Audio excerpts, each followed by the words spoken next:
Morning, ladies and gentlemen. I'll call this meeting of the Planning and Economic Development Committee for Tuesday, March the 7th, 2023 to order.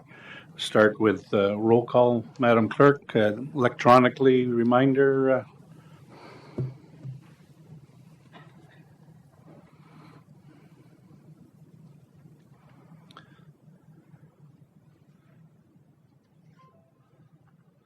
Who didn't push?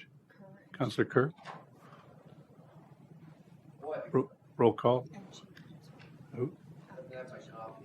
Councillor Shade? That's okay. And Councillor Pickles just joining us now.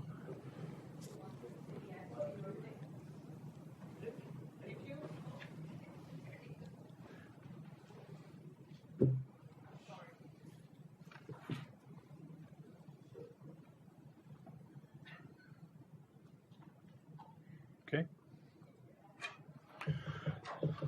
Are there any declarations of interest? Seeing none. Could I have a motion to adopt the minutes of our last meeting, February 7, 2023, please? Moved by Councillor Neal, seconded by Councillor Shayed. Any questions, comments, or otherwise? All in favor? Opposed? That is carried. What we need to do is have a motion to change the agenda because we have advertised, Councillor Shayed, great. We advertised at the statutory meeting, everything on number 4, which is the presentations, the delegations, and the correspondence. We've advertised that will start at 11 a.m. So there's a motion to amend the agenda. Councillor Shayed and seconded by Councillor Pickles. All in favor? Opposed? That is carried. So then we'll move right on now to part number 5, which is the presentation on our the 2023 Planning Economic Development Department business plans and budgets. And I'll first look to the Commissioner, Mr. Bridgman. Well, good morning, everyone. Thank you, Committee Chair Chapman, Regional Chair Henry, members of Planning and Economic Development Committee, and visiting regional councillors.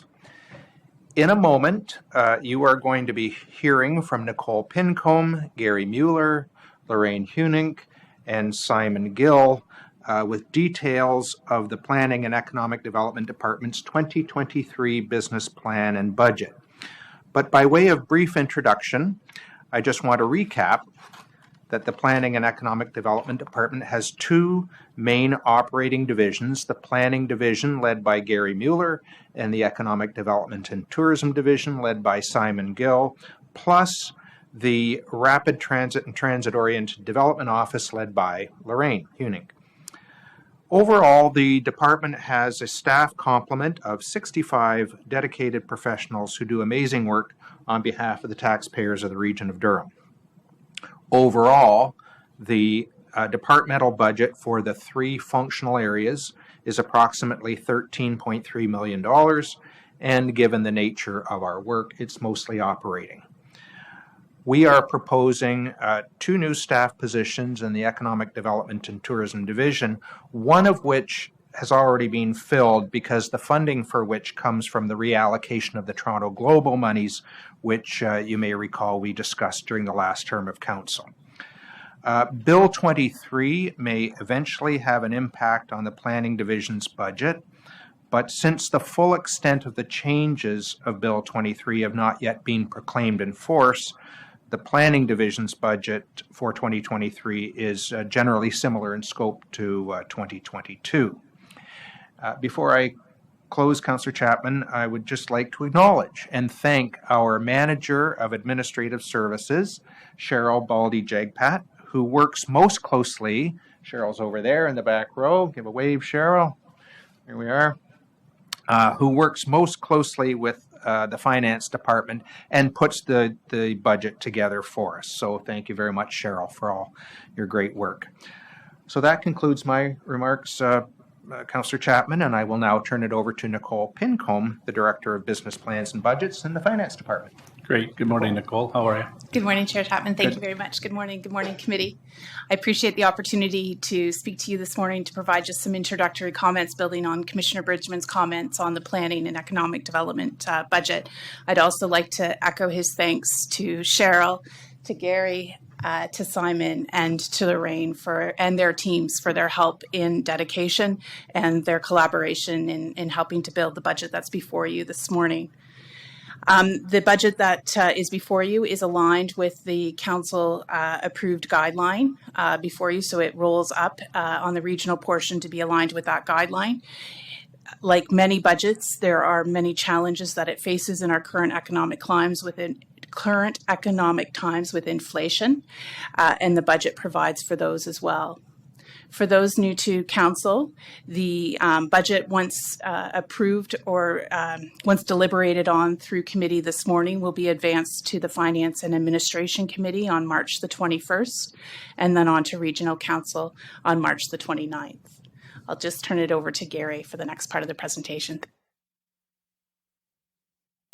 Morning, Gary. Morning, and thank you, Nicole, and good morning, Chair Chapman and members of committee. I'm very happy to provide committee with a brief summary of some of the major accomplishments that have been achieved by the Planning Division in 2022 and provide a brief outlook of what can be expected for 2023. May I have the next slide, please? So this slide provides a breakdown of expenditures and funding sources for the division. Expenditures are shared between policy planning and special studies, transportation planning, and plan implementation. Included in this proposed budget, as well as the administrative component of the department and GIS and visualization. A small component of the division's budget has been earmarked for technical support to the region's Land Division Committee and to fund our Citizens Advisory Committees of the Durham Agricultural Advisory Committee, the Durham Environment and Climate Advisory Committee, and the Durham Active Transportation Committee. Also included on this slide are expenditures for the Transit-Oriented Development Rapid Transit Implementation Office, which Lorraine will be speaking to in a few moments. Next slide, please. So over 2022, staff made significant headway on Envision Durham, the municipal comprehensive review of the regional official plan, through the completion of the growth management study. As you may recall, the growth management study was completed over 2 phases. The first phase focused on the land needs assessment, which was a detailed review of the region's land base to determine how much of the growth plan population and employment forecast for Durham can be accommodated within existing urban areas, in the built-up area, the designated greenfield areas, and through settlement area boundary expansion. Recommendations on this work and the future growth scenario to be used for the remainder of the growth management study were considered by committee and subsequently by regional council in May. The second phase of the growth management study focused on allocating the land set out by regional council through settlement area boundary expansion, which took place over the summer and early fall.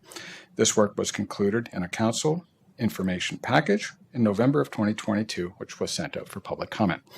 Also in 2022, draft mapping was released for the Regional Natural Heritage System overlay for public and agency comment, which included locations of natural features to be illustrated within the new regional official plan, as well as enhancement opportunity areas proposed by Durham's conservation authorities and staff that would support the proposed regional NHS.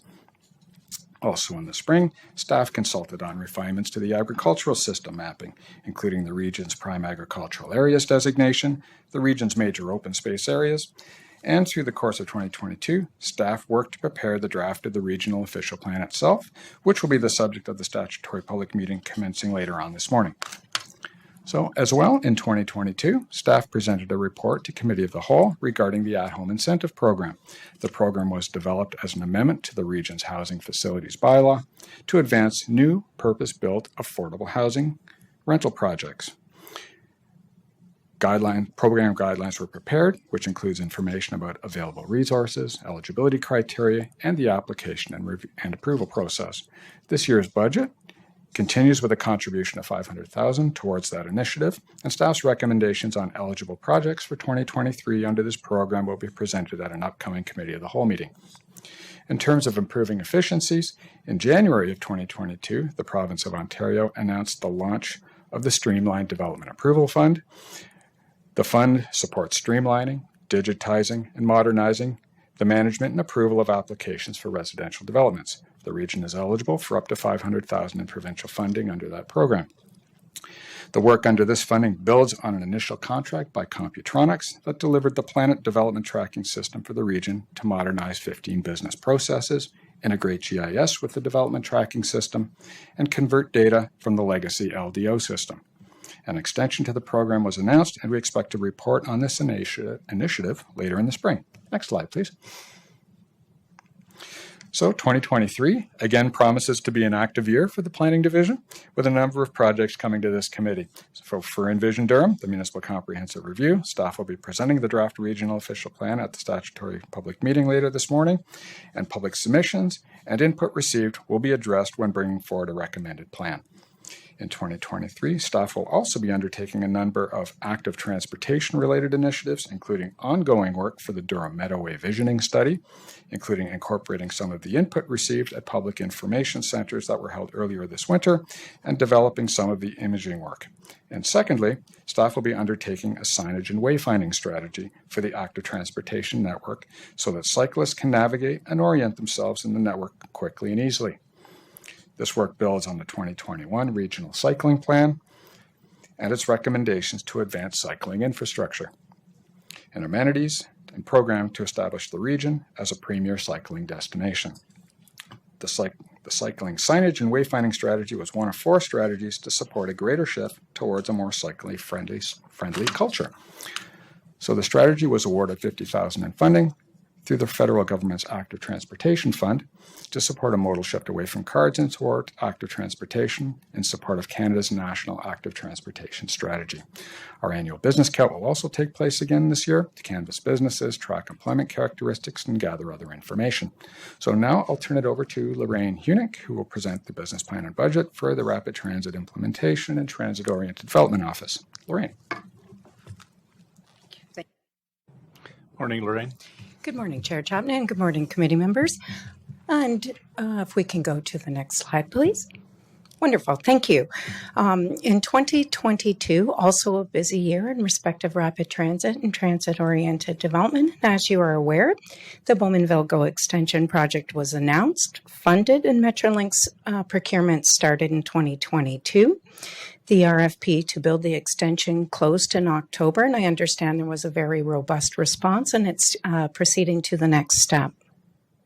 In anticipation of this approval, we've been working on station implementation strategies alongside Metrolinx in the province.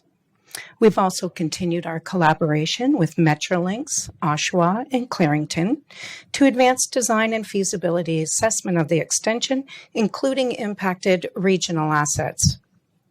The extension is presently at the 50% design stage.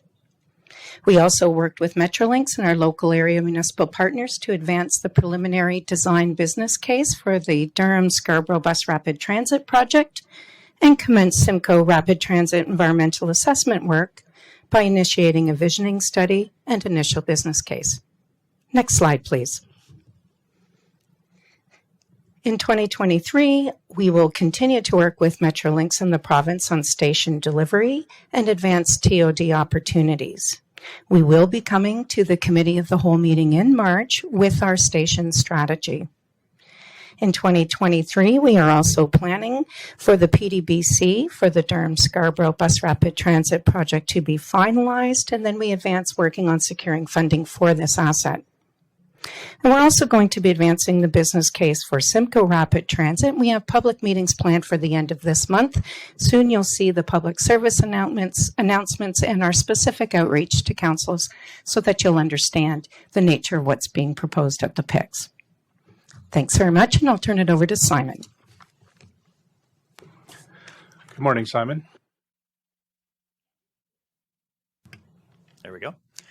On the next slide, you'll find the proposed 2023 Economic Development and Tourism budget, which is $4.1 million split across our 4 program areas: business development and investment attraction, tourism, marketing, which also includes contributions to our innovation community partners Spark and 1855, and the rural and agriculture program.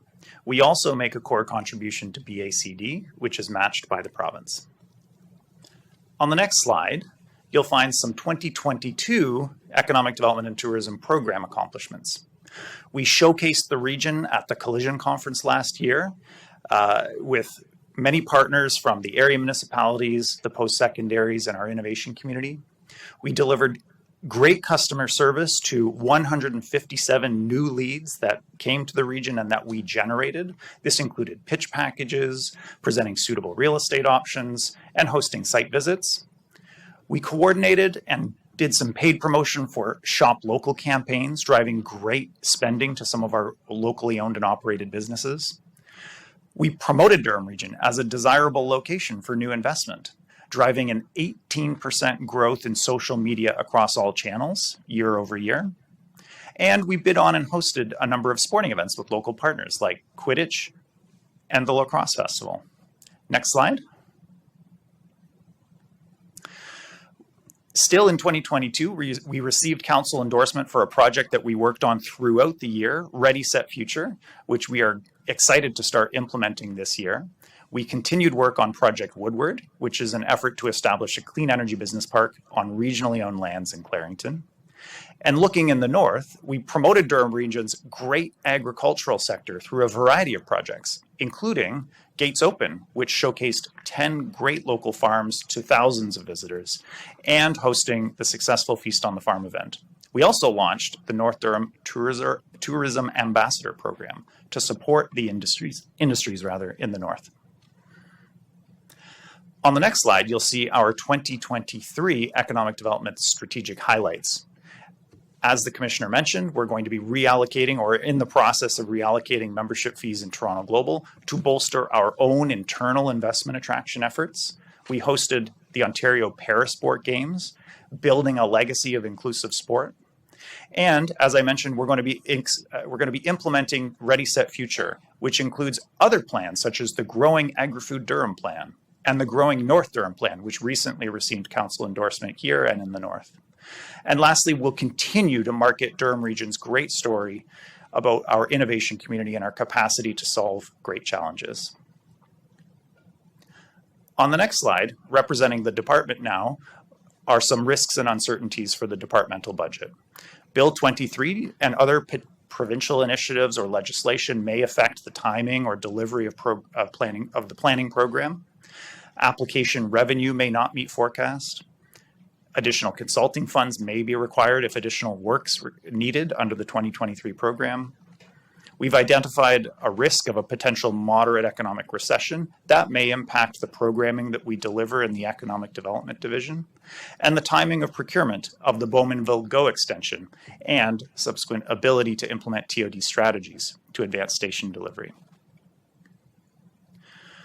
Forecasted pressures in future years are found on this slide. Rapid growth of the region's population will create elevated pressures on infrastructure, service planning for growth, housing supply, development application review, and so on. Expecting major technological changes and enhancements and potentially increased demands for online services and current information. And then lastly, Ready, Set, Future. It has an aggressive action plan spreading out 5 years with an increasing resource requirement over that term, potentially putting pressures on future year budgets. Thank you very much, Chair and members of the committee. That concludes our departmental budget presentation. We would be pleased to answer questions. Thank you very much. We'll go to questions. I have Mayor Collier first. Mayor Collier? Thank you, Chair. No question. Just wanted to move the report. Okay, we're not there yet, so. Any questions? Councillor Kerr. Just one that's a little tongue-in-cheek, perhaps. I noticed you had a Quidditch championship. I'm just wondering, where on earth did you source the flying brooms to do that? That's amazing. Well done. Thank you, Chair. Any other questions?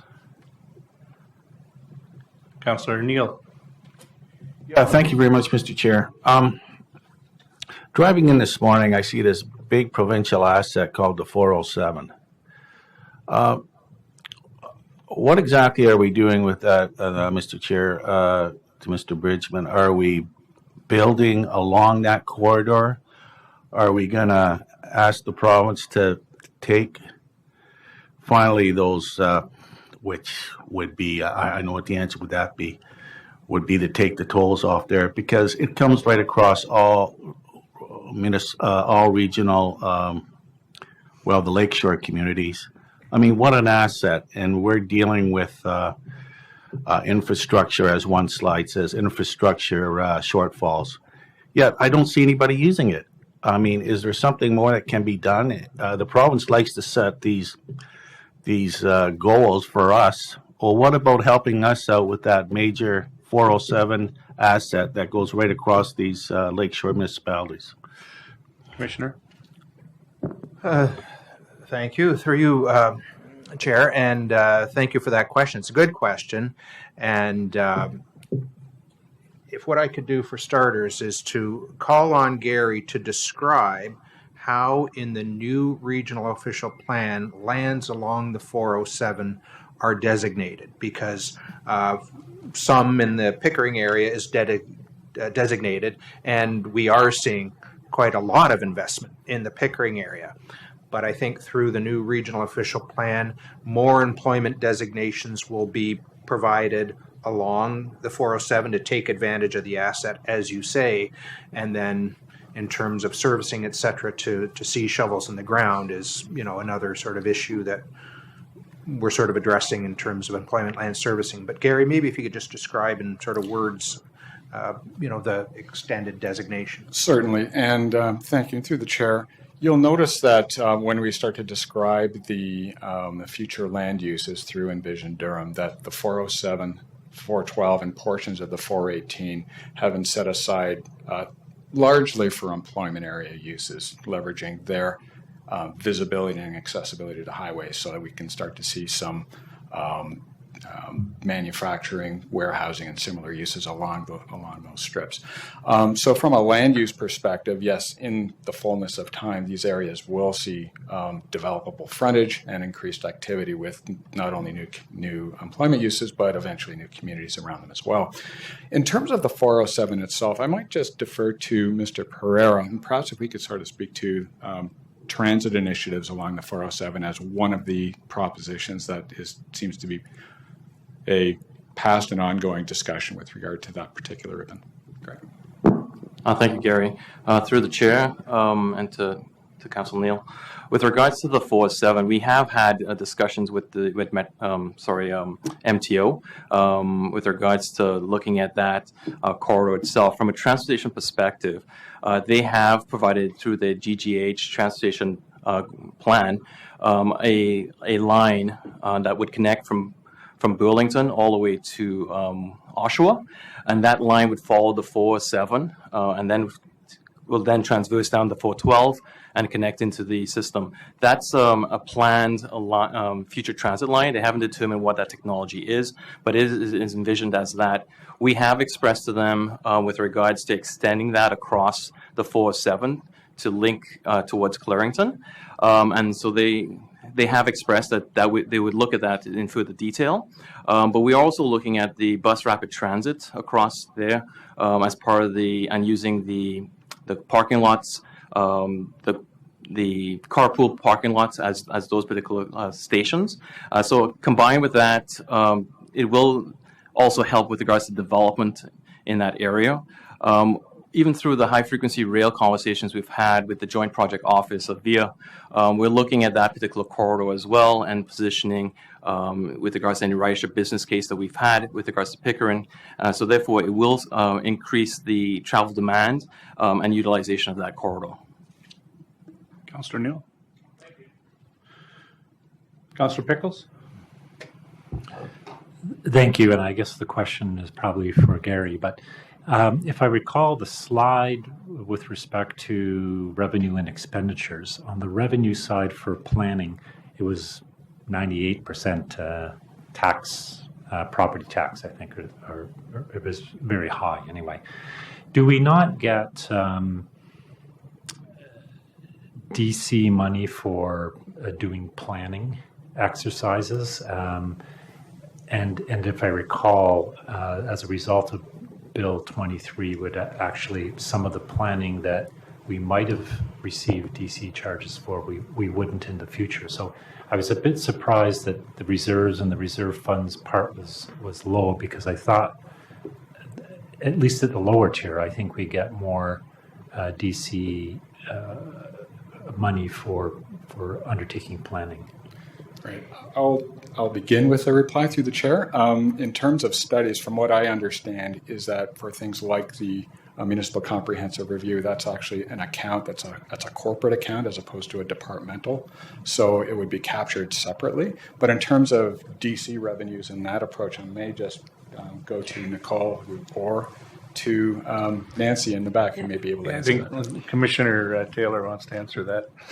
Thank you, and through the chair. So development charges are not permitted to be used for operating, other than studies that are specifically identified as required for development charges creation. So those are things like some types of growth plans, as well as things like EA studies that are required for capital. What has changed, and I think what you're referring to under Bill 23, they're removing studies, but they have not released the definition of what studies are to be removed. So you'll hear more about that when we come to our development charges background study, which is being released in short order and will be before council officially in May. So when it comes to the planning department budget, the development charge funding that's available does not cover off the components that are included in this budget before you today. It's focused on primarily capital. So it'd probably be fair that those DCs are more spent by the Works Department? That's correct. However, the one thing we have done as well, and you'll recall from when the guideline came before Finance and Admin and Council, we did factor in 0.25 percentage point for Bill 23 implications, and I was clear at the time that it really wasn't intended for capital. It was intended for perhaps what you're referring to, that there is going to be a lot of actual physical legwork of staff and perhaps consulting to actually comply with Bill 23, right down to how do we collect very complex math on various developments that come through. It's not as easy as it used to be in determining what the charges are. So that component is also specifically there in the main budget to address the resources required to deliver on Bill 23, separate from the actual capital project. So planning would be part of that work as well. Okay.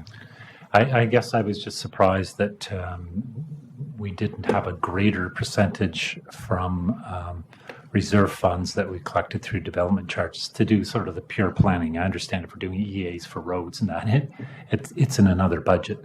But as you went through with the accomplishments, we do a lot of planning. A lot of the planning is because of growth or anticipated growth, and we're not able to seemingly collect much of that to help offset the cost of doing that planning. And although we collect a little, we're probably going to be collecting less. So thanks for the clarification. Any others? No. Thank you very much. So we are on report 2023 P4, which is the Planning and Economic Department Business Plans. Mayor Collier has moved that. Needs a seconder. Councillor Shaid. Any comments, questions, or otherwise about that report? Seeing none, all in favor? Opposed? That is carried. Next one is report 2023 P5, the Durham Active Transportation Committee membership appointments. Councillor Pickles, need to hit your request. I'll Go move ahead. it. I'll move it. Move the recommendations. Can I have a seconder? Seconded by Mayor Watton. Any comments, questions, or otherwise? All in favor? Opposed? That is carried. There is no correspondence, no advisory committee resolutions, no confidential matters. There is other business outside of Envision Durham. Does anybody have any other business? No?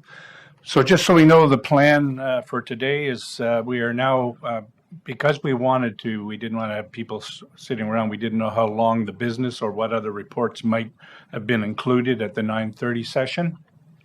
So we've advertised that the statutory meeting will start at 11, so we can't start it till 11. So what the intention now is to take a recess until 11. We will come back and do the statutory, open the statutory meeting, which is the official verbiage that I have to say. Staff will then do the presentation on that report on Envision Durham. We'll take questions from committee and other councillors, and then we will stop for lunch, a half-hour lunch. Lunch will be provided, and then we'll come back and we'll get into, we have 18 delegates, some correspondence, and we don't know how many of the public will show up that will want to speak. So just so you know what it is. So Councillor Neal has moved for a recess until 11 o'clock, and I have a seconder, Councillor Neal. All in favor? Opposed? And that is carried. Thank you.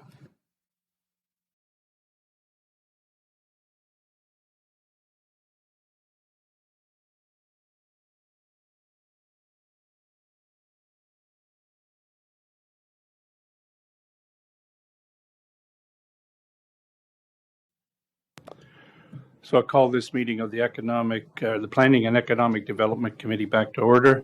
We'll start with a roll call for the record.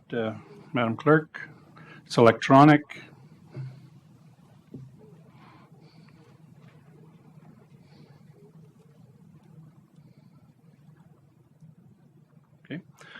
Okay. This is a public meeting for report 2023. P-6, which is on page 16 of the agenda. This portion of the meeting constitutes the statutory public meeting under the Planning Act for a new official plan for the region of Durham. Notice of the public meeting was advertised in newspapers across the region for the weeks of February 6th and 13th.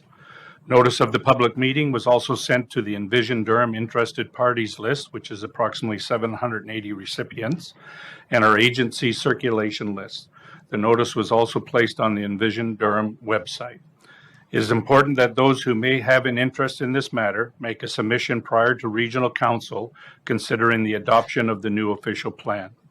As a reminder, any person may make written submissions at any time before Regional Council adopts the new official plan, but we are asking everybody to try and get them in by April the 3rd. Submissions by April the 3rd to give staff enough time to have a look at all the submissions and finish the final of the report. Anyone wishing to be notified of future meetings of the Planning and Economic Development Committee at which the new official plan will be considered, or to be notified of Regional Council's adoption of the official plan, must submit a written request to the Commissioner of Planning and Economic Development. Just so everybody online and in the chamber understands, what we will be doing next is we will be having a staff presentation on Envision Durham. We will then be allowing questions from councillors, both the committee and those other councillors in attendance that are not on this committee. And then this committee will take a quick lunch break. We've been here since 9:30 this morning. And then we will come back and start with the delegation list and then those in the public that wish to speak. So we'll start off with the staff presentation. Commissioner Bridgman, over to you. All right. Well, thank you very much, Committee Chair Councillor Chapman, Regional Chair Henry, members of the Planning and Economic Development Committee, visiting regional councillors, and members of the public. Today's statutory public meeting marks another major milestone in the Municipal Comprehensive Review, known as the Envision Durham process. So before I turn it over to Gary Mueller and Colleen Goodchild, who will review the content of the draft new regional official plan, I would like to provide some high-level background and context. As we have mentioned in previous presentations, the Planning Act mandates that upper-tier regions prepare and maintain an official plan and undertake these municipal comprehensive reviews, which again in our case we have branded as Envision Durham. The work undertaken through our Envision Durham process, all the studies, all the analysis has been in accordance with requirements of various provincial plans and documents. And when we say comprehensive, as in municipal comprehensive review, it is comprehensive because it addresses just about every aspect of community building one can think of. So, for example, it's growth management, and it's green lands, and it's got policies on climate change, rural lands, agricultural lands, housing, transportation, and the list goes on. So it is comprehensive in scope. And Chair, we do this not just in Durham Region, but all regions, because official plans are the tool that councils are given to do a few things. Guide the long-term development of the region. Influence the physical, social, and economic development of the region. Provide policy for the evaluation and decision-making process related to growth and development. And then provide the basis for the planning and delivery of growth-related infrastructure and financing. This new Durham Regional Official Plan is an impressive body of work. And we recognize that there may be some individuals who may be disappointed that their lands were either not included inside the urban boundary or inside but not proposed to be designated as they might like. And as you can appreciate, we don't do our work having regard for land ownership per se, but we always make our recommendations that we feel are in the overall best interest of the region, and of course having regard for previous council decisions along the way.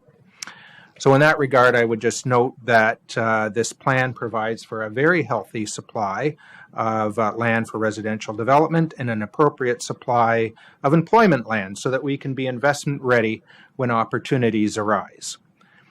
This has been a significant team effort by a lot of people, and I will say more about that when Colleen has finished her presentation. But for now, and without further ado, I would like to turn it over to Gary and Colleen, who will get into the details of the document. So thank you, and over to you, Gary. Thank you, Mr. Bridgman, Chair Chapman, Regional Chair Henry, members of Planning and Economic Development Committee. I'm very pleased to be before committee today to introduce the new draft Regional Official Plan, which represents the culmination of work under Envision Durham. The current Regional Official Plan is over 30 years old, and given its age, the breadth of policy changes, the levels of forecasted growth, changes in form of development, as well as growth patterns and a number of other factors, it was necessary to prepare a new official plan. The draft Regional Official Plan will guide decisions on long-term growth, infrastructure investment, and development. It provides policies to ensure and improve quality of life to secure the health, safety, convenience, and well-being of present and future residents of Durham. Envision Durham is the result of detailed study, extensive consultation with residents, stakeholders, area municipal staff, conservation authorities, and many others. Hard copies of the plan have been prepared, as well as an electronic form on the Envision Durham website. Our presentation today follows each chapter, which you will see has a new look and feel, a consistent format, with each chapter generally laid out in the same way. Each chapter begins with an easy-to-read overview of what the section is about. Following each section overview, there's a set of goals that present the vision or overall intent for each topic area. Following, there is a series of objectives for each subject area, which lay out the guiding principles of what the plan is seeking to achieve. And then finally, there are policies which are specific and measurable and guide future actions for implementation. As well, you will note that there are words underlined in blue, and there are defined terms in the plan and on the electronic copy. And if you click on the defined terms underlined in blue, you'll take you to the actual definition in the back. The plan as well includes illustrations and explanations of concepts and terms, and the formats of the maps are new as well. The maps delineate land use designations, which is a provincial requirement, and supports future data tracking and studies.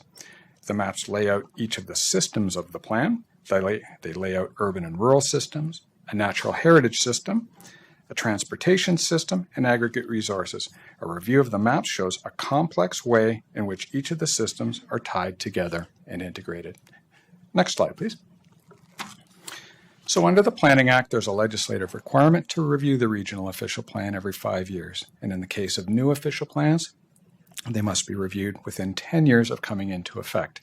Envision Durham constitutes Durham's provincial plan conformity exercise and its 5-year review. The region is required to complete a provincial plan conformity exercise and bring the regional official plan into conformity with provincial plans and policies or not conflict with them. The draft regional official plan includes policies that satisfy these legislative requirements, updates existing policy, and includes new policies or approaches identified through research or through submissions from stakeholders. The draft regional official plan incorporates changes to provincial policy, as well as population and employment forecasts within a place to grow, the growth plan for the Greater Golden Horseshoe. It includes the lands currently subject to the Greenbelt Plan and includes policies for their long-term protection. It incorporates the policy directives of the Oak Ridges Marine Conservation Plan. And beyond the policies, the draft regional official plan incorporates the aspirations of regional council regarding the quantity of employment land and accounts for employment area conversion requests approved in 2021. The plan includes the land supply and intensification targets embedded within Community Area Land Needs Scenario 2A and the Employment Land Scenario 2, endorsed by Council in May of 2022. The amount of new urban area land that is included region-wide, primarily within the region's white belt areas, is 3,671 hectares or 9,071 acres. The new draft regional official plan that is before you has had regard to matters of provincial interest. Next slide, please. The draft official plan opens with a prologue, providing some insight into Durham's story, its past, and its many communities that form the region. It includes a traditional territory acknowledgement and how the plan aspires to shape a complete, healthy, sustainable, diverse, and welcoming community that will be known worldwide as the place to live, learn, and thrive. It sets out the regional structure in Chapter 1 so that the planning for necessary regional services and infrastructure will be in place to accommodate the provincial population and employment forecast under the growth plan of 1.3 million people and 460,000 jobs by 2051. It is based on achieving a minimum 50% annual rate of intensification region-wide in conformity with the growth plan. Each of the population and employment forecasts have been allocated to Durham's 8 local area municipalities, so they may be used for future planning purposes. The forecasts and allocations should be treated as minimums and do not reflect any development potential that may take place as a result of greenbelt removals. The forecasts, the quantity of urban land, the areas included within strategic growth areas, including major transit station areas, will go a long way to enable provincial housing targets to be met. The plan speaks to all types of housing, be it market-oriented units, affordable housing, as-of-right units and homes, or purpose-built rentals. The draft new regional official plan promotes a full range and mix of housing and presents policies on what the region can do to help get more homes built faster. Next slide, please. The plan supports regional economic development initiatives through Chapter 2 to support building and maintaining a strong and resilient economy, a diverse industrial sector, and a growing, dynamic, knowledge-based economy. By embracing technology, innovation, and infrastructure development, the plan supports economic growth. The diversification is also supported through policies that support growth in tourism, sports, agribusiness, entrepreneurship, arts and culture, and related enterprises. It recognizes the interrelationship between key infrastructure investment and development, the importance of supporting and fostering innovation, the value of developing targeted economic development initiatives to support a resilient, prosperous economy. Next slide, please. Healthy communities is the theme of Chapter 3, and how the needs of a growing, complete, healthy, well-designed, and resilient community should be priorities. Healthy communities must provide a range of housing options to support existing and future residents. Supporting complete communities is key to building resiliency and achieving net zero emissions. Approaches like energy efficient and low impact climate resilient development and nature-based solutions supports climate adaptation and mitigation. The plan promotes high quality built environments accessed by many transportation modes. The plan speaks to how historic and cultural downtowns add to their unique character and sense of place of Durham's urban and rural communities. Chapter 3 recognizes that housing is the foundation of complete and healthy communities. A range and mix of diverse housing opportunities, including affordable and special needs housing for people of all ages, abilities, and socioeconomic conditions, is vital. Chapter 3 is about maintaining vibrant neighborhoods, supporting complete communities that are walkable, well-connected, and age-friendly with a mix of housing options. It's also about fostering community safety and well-being, where individuals and safeties and families can feel safe, have a sense of belonging, and where their needs are met. Next slide, please. Chapter 4 is all about providing supportive infrastructure and services.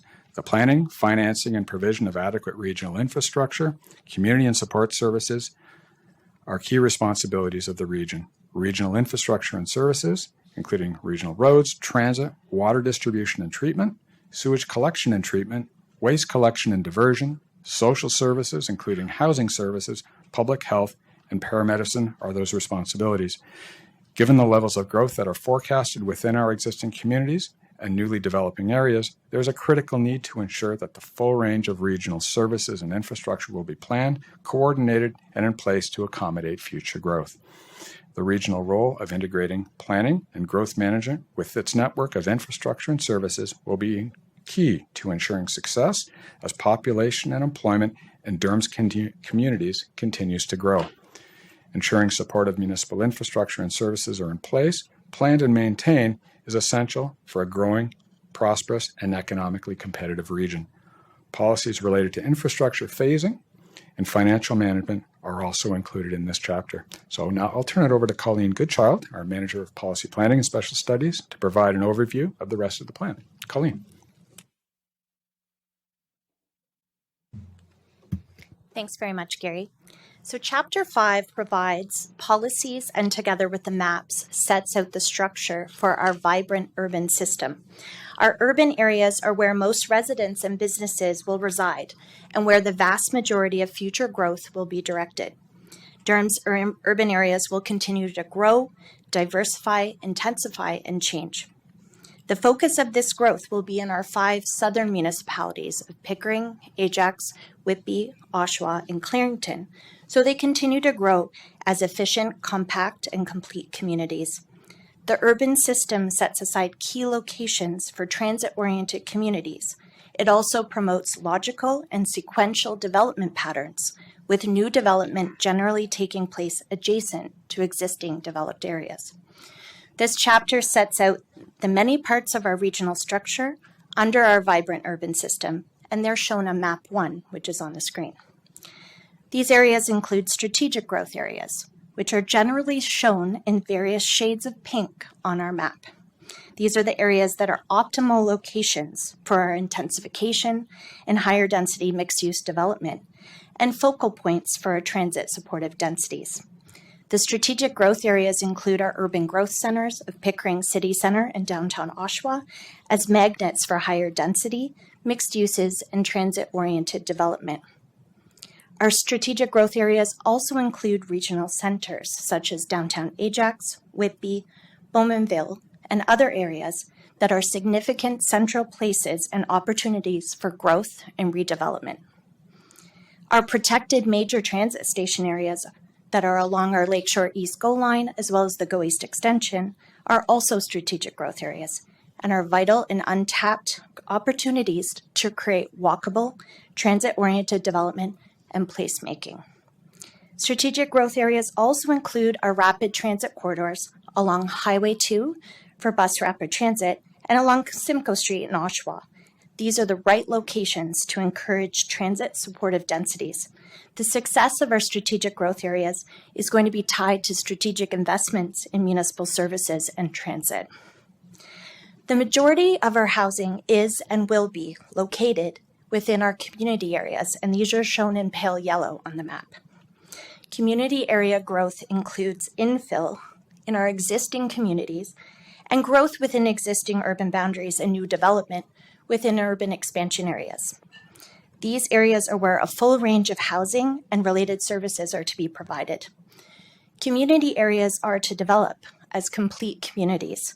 They will provide a range of housing, transportation, and lifestyle choices and create opportunities for residents to live, shop, work, and access services and amenities within their community. Our employment areas are shown in blue on our map. These are the areas within our urban areas where many people work and include manufacturing, warehousing, and other activities that need to be separated from where people live due to perhaps noise or other industrial activity. These locations also benefit from good access and visibility from our highways and major arterial roads. So to ensure that the region can accommodate a variety of new employment uses, the plan provides a supply of vacant land with a variety of parcel sizes and at the right locations for our employment areas. So these are the areas where the plan seeks to maximize our employment potential and ensure that long-term stability by protecting these areas from sensitive or incompatible land uses happen. And then in our northern municipalities, the urban areas of Beaverton, Cannington, Sunderland, Uxbridge, Port Perry, and then Orono and Clarington will continue to be distinct with a character and built form and range of activities that are reflective of their roots as historic places with active downtowns that serve the rural setting. Chapter 6 provides policies for Durham's thriving rural system to support a vibrant and rural economy, our healthy rural settlements, and create sustainable, diversified, and productive agricultural system. So with almost 300,000 acres of Durham in production, agriculture is one of our largest primary goods producing sectors within the region. Most of our rural area is planned for agricultural and open space uses, but also interspersed with rural settlements. It implements the provincial agricultural system by allowing on-farm diversified uses, as well as agricultural uses, but continued protection of our rural areas by outlining where we would need to see agricultural impact assessments, protecting agricultural uses from the impact of those non-agricultural uses, but also maintaining rural lot creation and severance policies where appropriate. The chapter also addresses the protection of aggregate resources and introduces modern aggregate rehabilitation policies to our plan. Chapter 7 speaks to the protected Greenland system. It identifies the regional natural heritage system overlay, which knits together our ecological features information that's collected from our municipal natural heritage systems, as well as information from our 5 conservation authorities. This section also includes policies pertaining to source water protection, the Lake Simcoe Plan implementation, the identification of the urban river valleys through the Greenbelt Plan, incorporates watershed planning policies, and also adds policies that reference traditional ecological knowledge to be considered when evaluating natural features as well as ecosystem policies. The Greenland system does weave through both the urban and rural systems in Durham.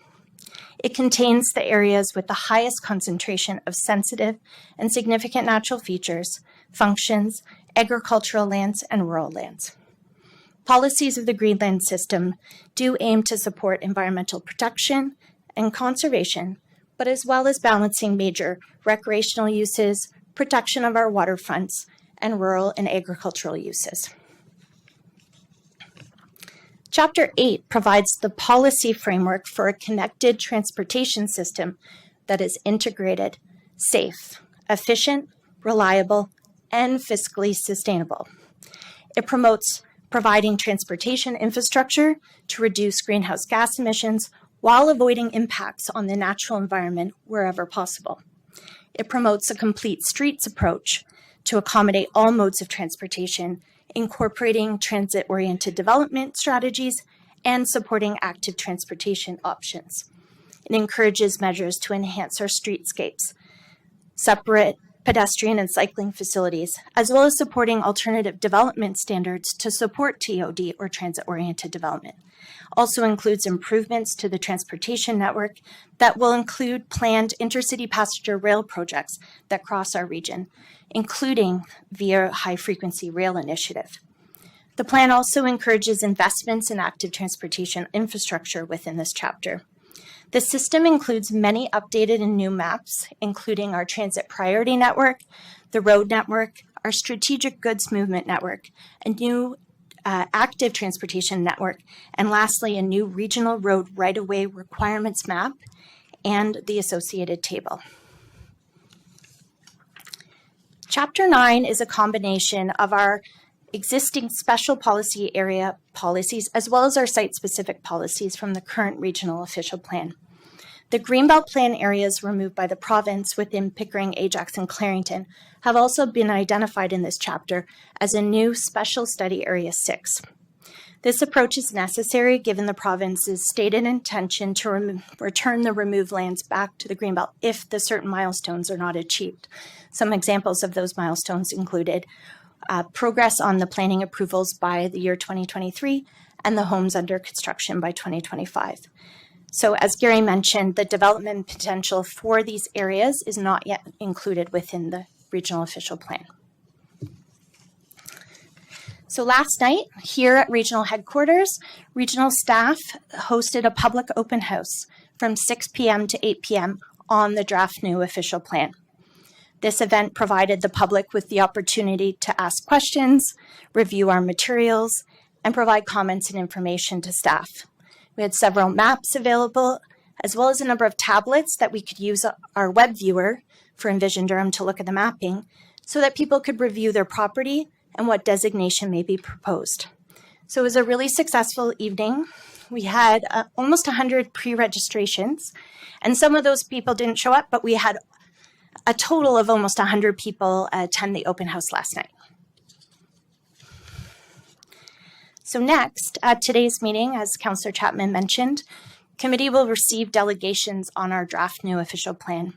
We do have over 18 delegations registered for today's meeting. However, anyone in attendance may speak, and Councillor Chapman will walk us through that process very shortly. Comments, as Councillor Chapman also mentioned, are due on the official plan and the mapping by April 3rd. So following these consultation activities, staff do anticipate bringing forward a recommended official plan for Council's consideration, targeting before the Council recess for the summer. And then following adoption of the new plan at Council, it will be submitted to the Ministry of Municipal Affairs and Housing for approval. So this concludes my portion of the presentation, and I'll turn it back over to Brian to provide some concluding remarks. Thanks, Brian. All right. Well, thank you very much, Colleen, and thank you, Gary. Councillor Chapman, as I mentioned during my opening remarks, the Envision Durham process has been a team effort. Nearly all of our planners have had a hand in the development of the document at one time or another in some way, shape, or form. And that's by design because, for example, we have some development planners who would have some experience with how the policies really work on the ground, and so it's good to have the benefit of that experience.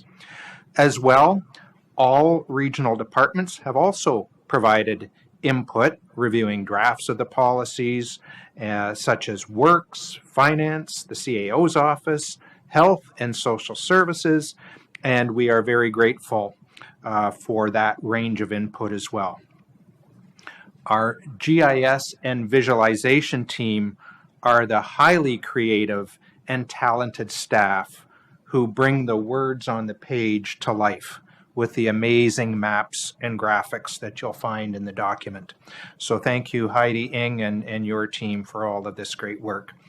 To Gary Mueller and to Colleen, who of course have provided exceptional guidance and leadership throughout the entire process.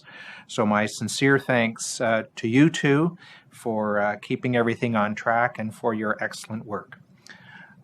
As well, early on, team leads were identified, were appointed to oversee the development of specific sections of the plan. And they're here, and I'm going to call their names, and I would ask them to give a wave as I call your name, and I'll identify the section they're responsible for. But starting with Brad Anderson, who was in charge of the growth management piece. So Brad. Amanda Baith, who was looking after the green lands and climate change sections. Michael Scott, who was looking after the rural and agricultural piece. Michael Blake, who I do not believe is here, but Michael Blake was responsible for housing policy, which is in the document. And over to Chris Leach, who has been the team lead on transportation. And I would also like to point out Anissa Luckman, and Graham Wilson as well for their policy and analysis support throughout.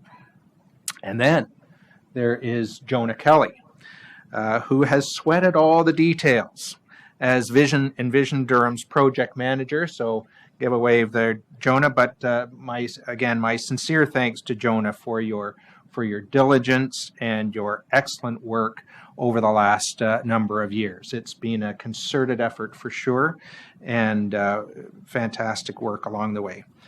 And finally, Councillor Chapman, to the public who are here today and who have provided comments and feedback at various stages of the process. And as Colleen mentioned last night, for example, at the Hopen House.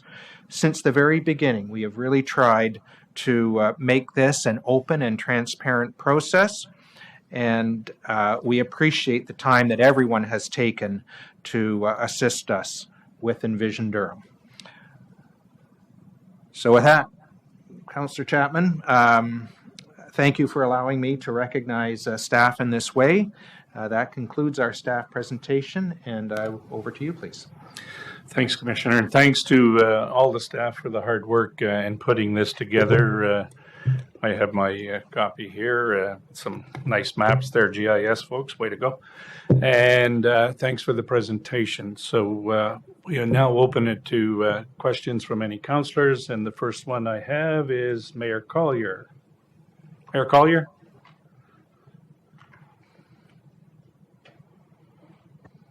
Thank you, Chair. Is the report on the floor, Chair, or is this just... No, it's not. This is just the presentation. The report goes last. Okay, I'll save my questions to the report. Thank you, Chair. Okay. Yeah. Any other questions? Any questions on the presentation? No? I guess you guys did a great job. I know you guys did a great job, and nobody has any questions. Everybody understands this explicitly. I'm glad to hear that. Thanks very much.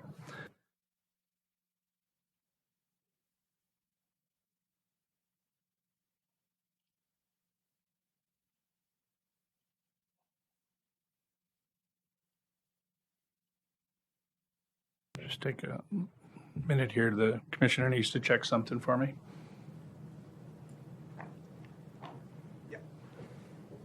Okay, so can I have a motion to recess for 30 minutes? Councillor Kerr, seconded by Councillor Shayed. All in favor?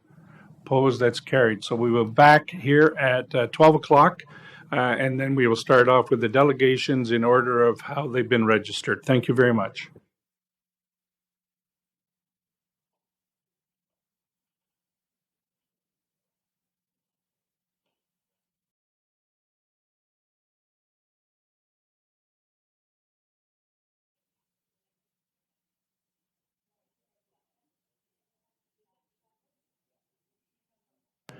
Okay, I will call this meeting back to order, and to the members of the public here, thank you for your indulgence. Like I said, we've been here since 9:30 this morning doing other matters. So we'll start off with another roll call, please. That will be electronic there, group.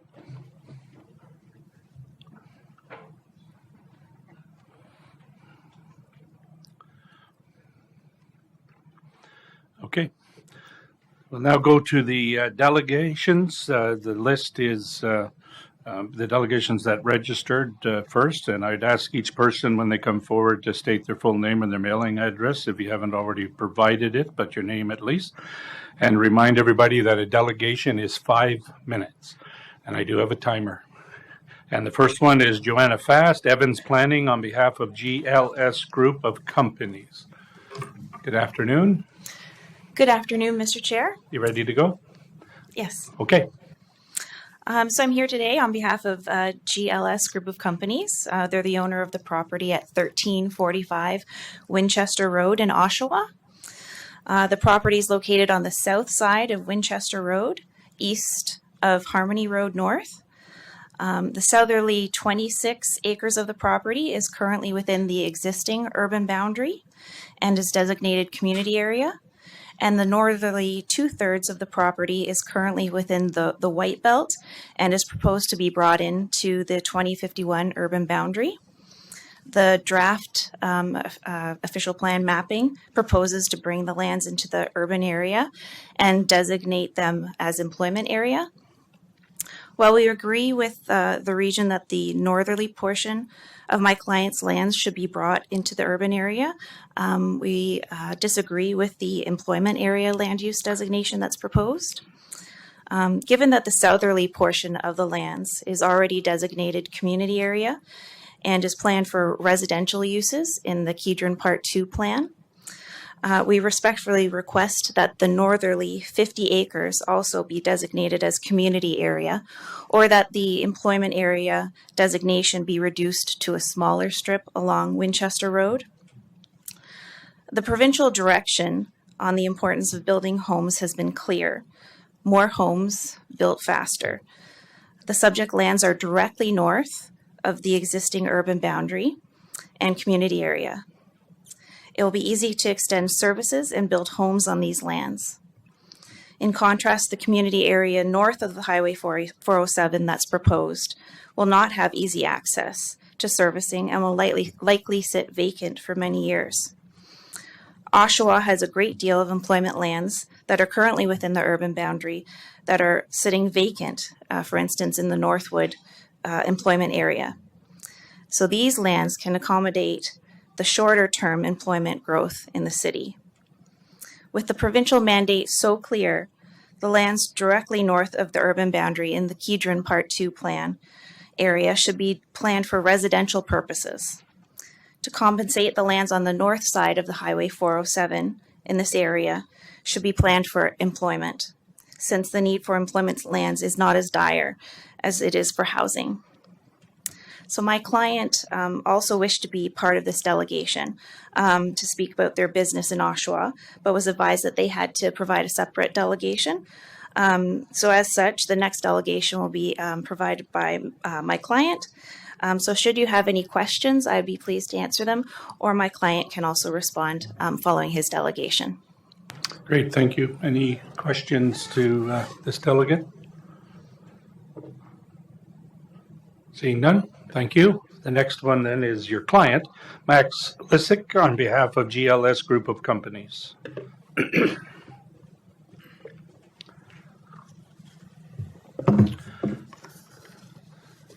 If you're ready there, Mr. Lissick, you have 5 minutes. Go ahead.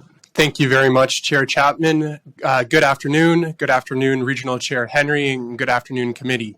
My name is Max Lissick, and today I am representing the owners on behalf of GLS Group of Companies, and I'm here to speak with regards to 1345 Winchester Road East in Oshawa, Ontario.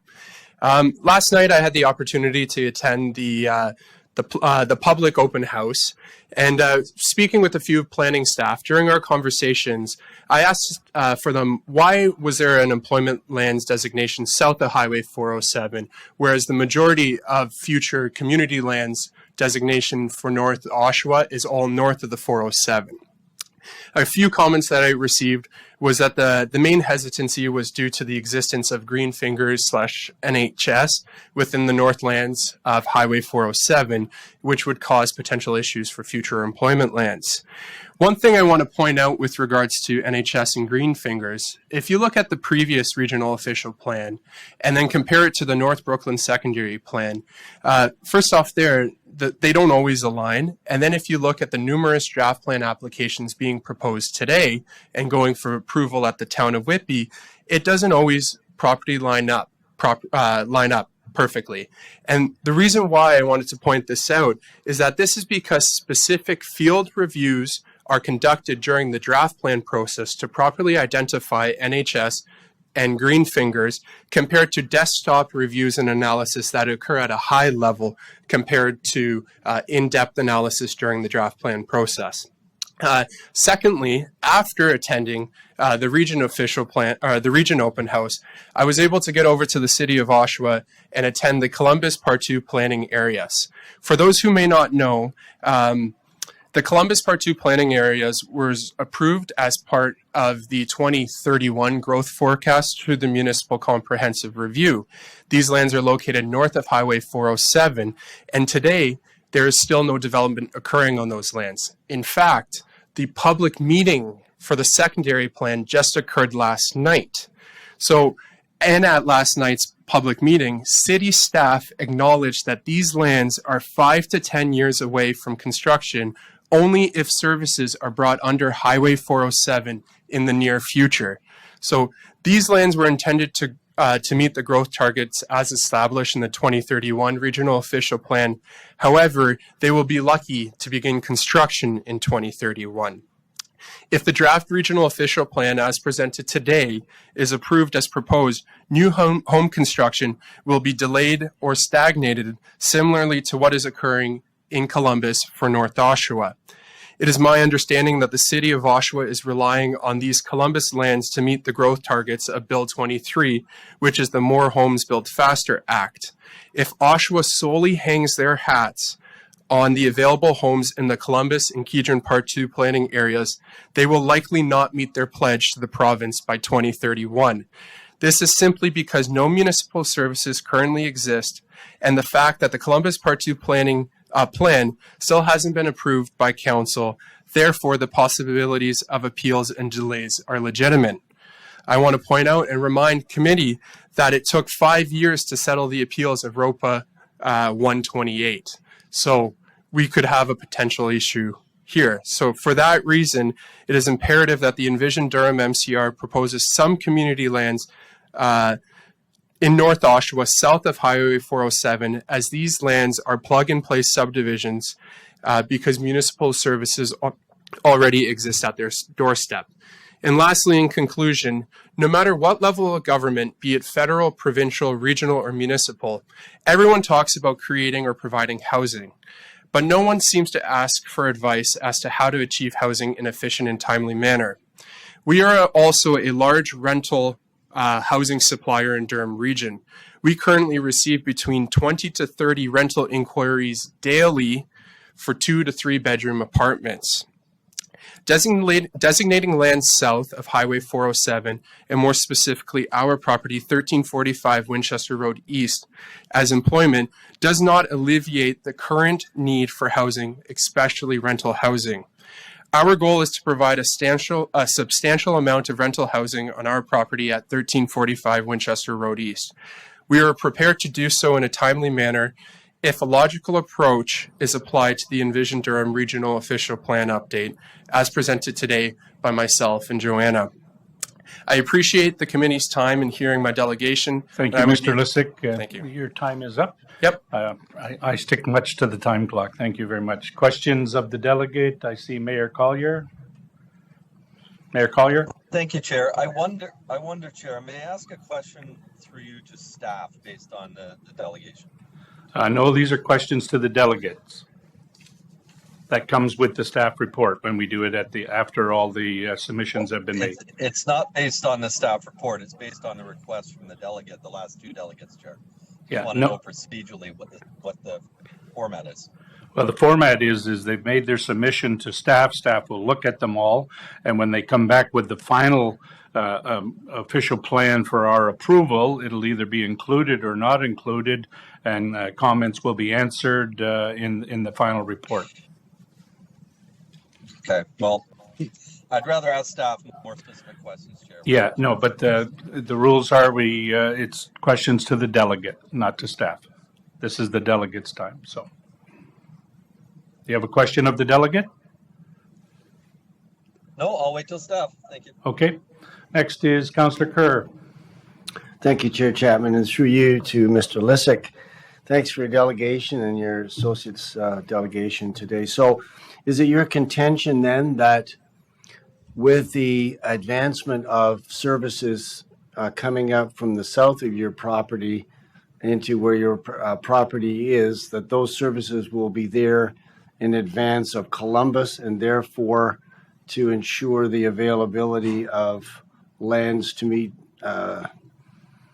the provincial government's request for 1.5 million homes by 2031? Is it your contention that this would further allow the city of Oshawa to achieve that goal, whereas waiting for Columbus may not? Through you, Mr. Chair, yes, absolutely, Councillor Kerr. This is, I guess, another option to allow Oshawa to make sure that they can achieve the targets set out by the province. As I mentioned, Columbus, there's still no council decision. There's been no approval done yet to date, and there's no services. All the services currently exist south of Highway 407 for the Columbus planning area. Whereas for the Kedron Part 2 planning area, directly to the south of our property, Medallion is already doing earthworks operations. They are currently putting services in the ground. And personally, we are working on a development application for the bottom third of our property. So that's why I mentioned that we are a plug and play, and that these lands would be a plug and play for community land, because the services will be right there at the doorstep. Thank you. My second question through you, Mr. Chair, is do your lands extend up to Winchester Road? Correct. A portion of our property touches Winchester Road. Thank you. And the follow-up to that is, will any of your property, as you may choose to propose, still be reserved for employment lands within the section of property that you own south of Winchester? Through you, Mr. Chair, as part of our SABE, or Settlement Area Boundary Expansion proposal or comments, we did provide a concept plan showing that we could, how a possible employment land section along the frontage of Winchester and community to the south would be possible, and in our opinion, feasible and better for the community. Thank you, Mr. Chair, and thank you, Mr. Lissick. That concludes my questions. Any other? Seeing no other questions, thank you, Mr. Lissick. Thank you. Have a great day. Our next delegate is David Ashton, MHBC Planning, Urban Design and Landscape Architect, and I understand he's online. Mr. Ashton, are you there? Good afternoon, Mr. Chair. Ready to go? Yes. Okay, go ahead. You have 5 minutes.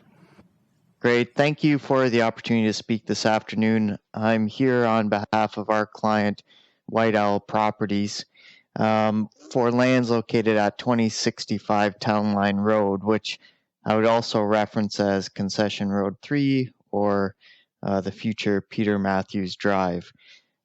This request, we've made a written submission to staff as it relates to the lands. The lands are identified in the Greenland System or the Natural Heritage System in their entirety as protection area.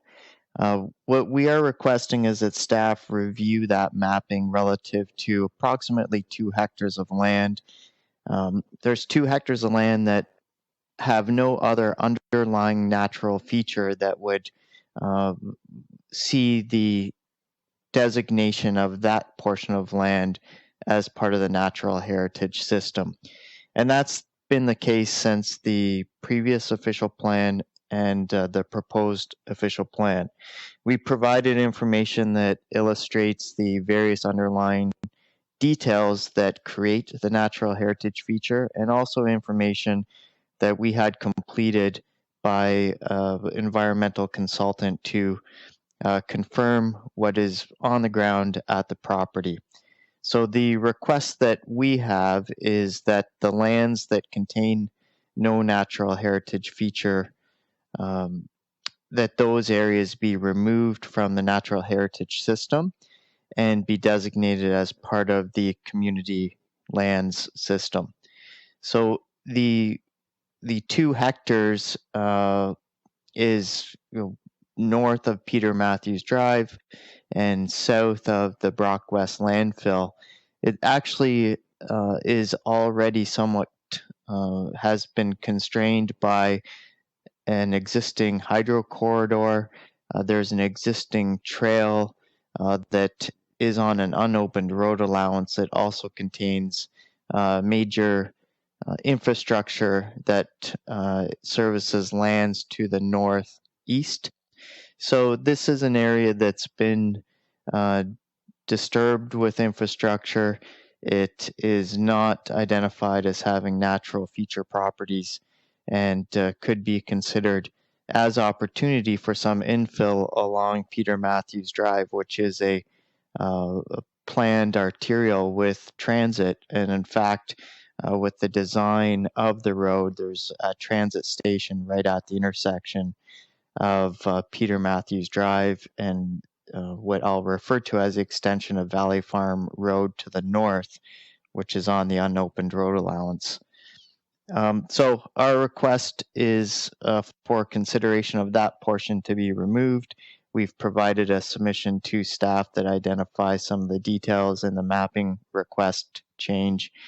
And that's our submission this afternoon. And do appreciate all of the hard work that staff have put into preparing an official plan, and also recognize that not all of these individual site-specific details can be addressed at a broad scale, and appreciate the opportunity to have some follow-up discussion with staff on this specific request. Thank you, and I'd be happy to answer any questions. Thank you. Any questions of the delegate? Seeing none. Thank you, Mr. Ashton. Thank you. Next, we have Nicholas Karunas. I hope I pronounced that right. If not, please forgive me. A Whitby resident, and he's online.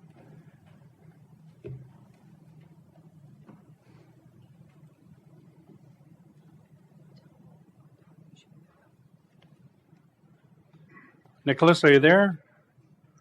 I'm here. Okay. Hi You there. got camera too. Okay, good. Okay, sir, you ready to go? I am. Okay. Sorry, you just kind of new to this. I just was pulled up instantly. Thank Okay, you so you for have inviting me. 5 minutes. So go ahead and make your delegation. Tell us what you want to tell us. Okay. Okay, so as a lifelong Whitby resident, so I was just walking around lately. So I saw they have this South Palmerston development incentive, and the problem is, so they so essentially the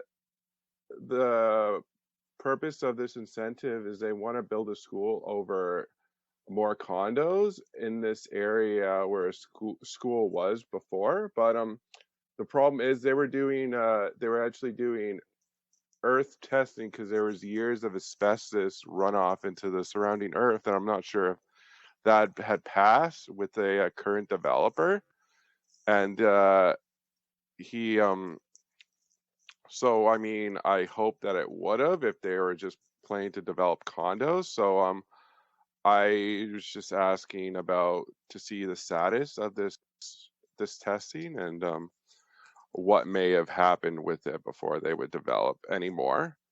So, and just on top of that,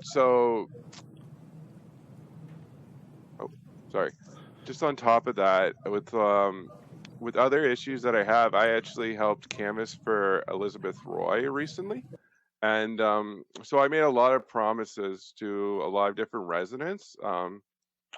So a lot of them were disgruntled because so there was this Motel 6 scenario, and they had they feel like, their tax dollars, they're not they live near historic, so this was just a Motel 6, which was just consumers off of Meets Brock, and they were overlooked because of crime, like lower income. The crime was coming out of it because it was a nesting ground for crime and everything. Whereas their tax dollars, they feel So they definitely get a lot of Nicholas, if I can interrupt you, so this is about expanding the regional official plan to identify lands that can be built on that aren't subject to already approval within the current official plan. What you're talking to us about now is an application for a school, and whether it's the land is contaminated and what's happening around Motel 6. The regional government really doesn't have any control over that. That would now be in the hands of the town of Whitby councillors to decide on the application and making sure that the environmental assessments are done on that property if it was contaminated, and the same with what's going on down around Motel 6. So, I mean, if you want to speak some more, you've got a couple more minutes, but it's really not on point of what we're dealing with here today. Okay.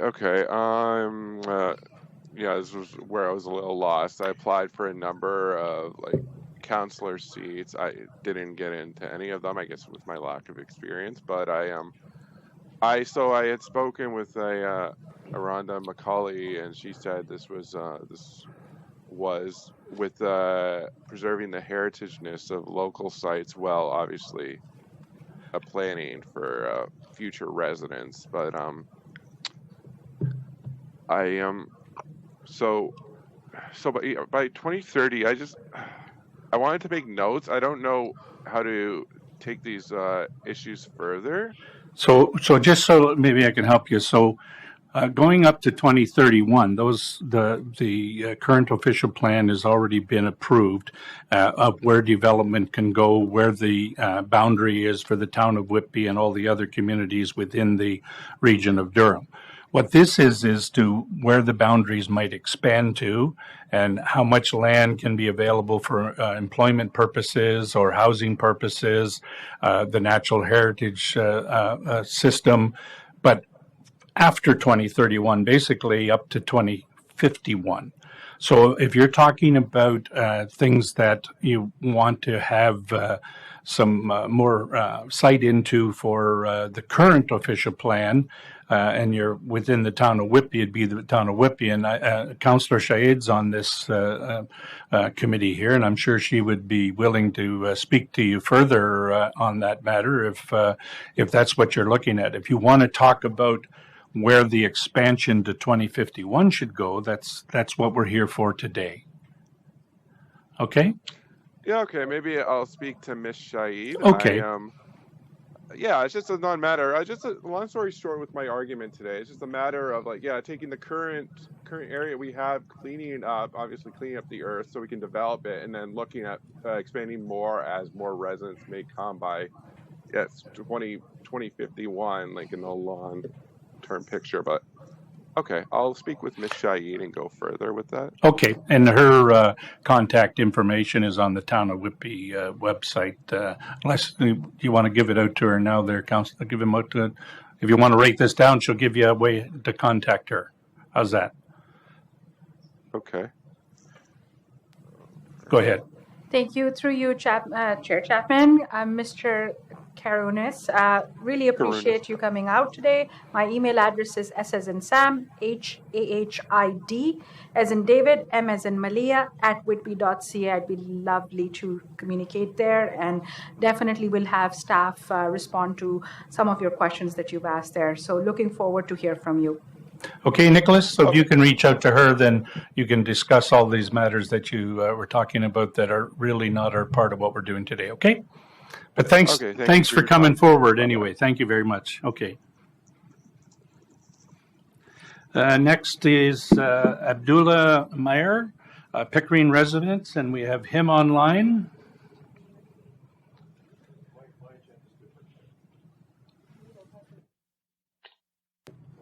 Abdullah, can you hear me?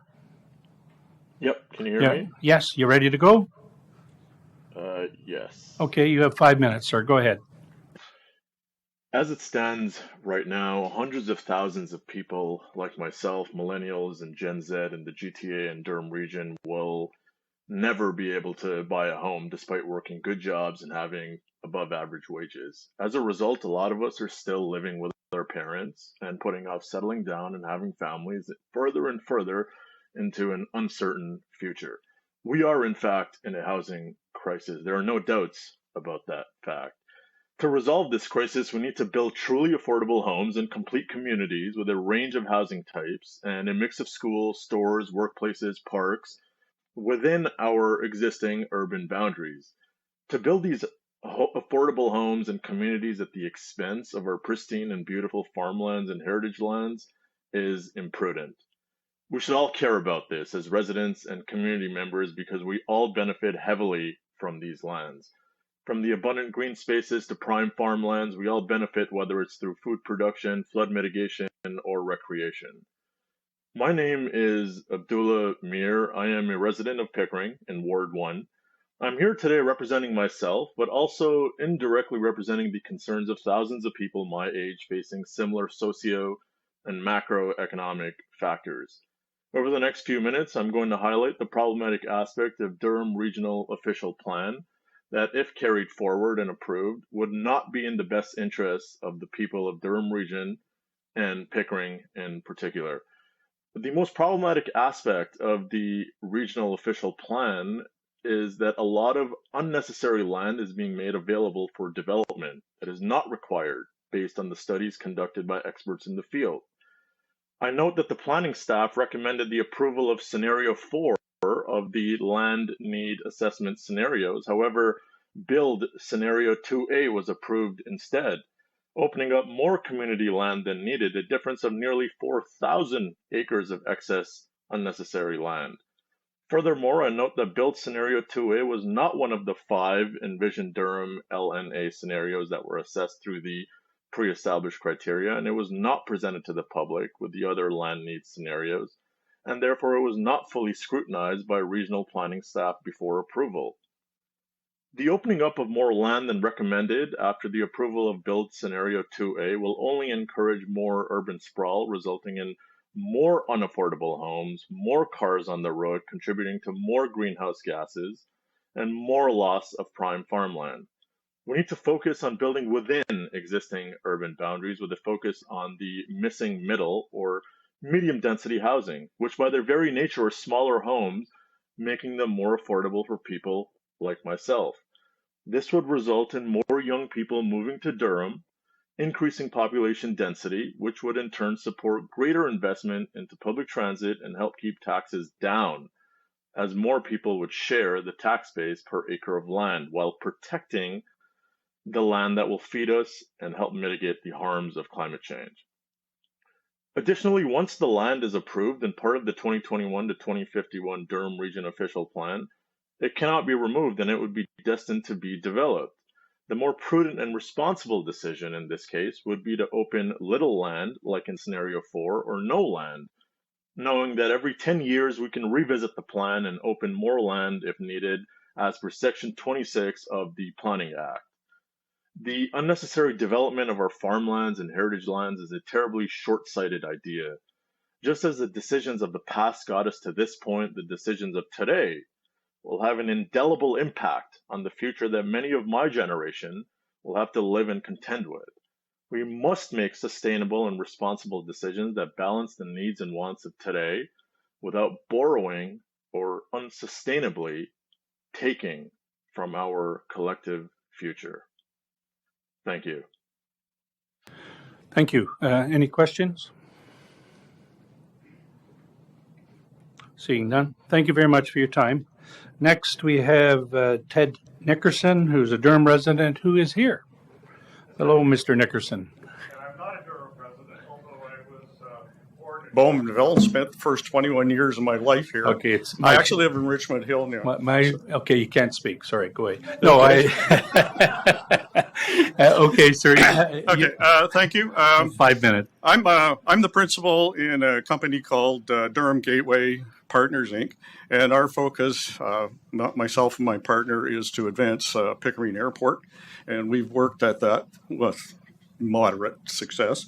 I've acted, and because of that, I've enrolled in and followed the Envision process and contributed to that great process. So I can stand here today and say the draft RP properly recognizes Pickering Airport, protects for it, and actually thinks about the broad studies that need to bring it to reality. Which bears the question, so why am I here? Well, I'm here because there are people in the community who do not support the airport, do not support any development on the land. And so I want to go on record that says, I'm with you and let's get on with it kind of thing. Their focus is very clear. Keep the lands exactly as there are, while at the same time increasing their influence and their control of those same lands. That's not right. There is a slide presentation. I don't know where it is. Roger, do you have some slides? Yeah, I sent them in. Here you go. Okay, next slide, please. Basically, this is a transformational project for Durham Region and beyond. In fact, the airport can be the driver for massive economic prosperity and job creation. It could, in the long term, deliver the 5th largest commercial airport in all of Canada and become the 3rd largest employment district in the GTA. The next slide, please. Just a quickie. This is our concept of how those retained lands would be developed. The airport precinct is in line with exactly what Transport Canada is, but all that blue area is economic development. 1,400 net hectares of fully serviced employment land available for Durham region. And again, the airport can be the economic driver. Next slide. The other thing that's happened, more coincidence than anything else time, is that part of the Durham region and in Pickering can actually has the opportunity to become a major transportation transit hub for all of the eastern GTA. You only need to look at the fact that there's the 407, province's 407 transitway that's in the can. You've got Via Rail, or whatever they're going to call it in the future, that can put a high frequency station here. There is Metrolinx, because in the future there will absolutely have to be a connection between the airport and downtown. And of course, you've got Durham Region Transit and York Region Viva all working together to make this a major destination point. Next slide. The benefits, which we have calculated, Durham Region calculated, and those benefits we can substantiate those with staff if they're interested, are literally massive.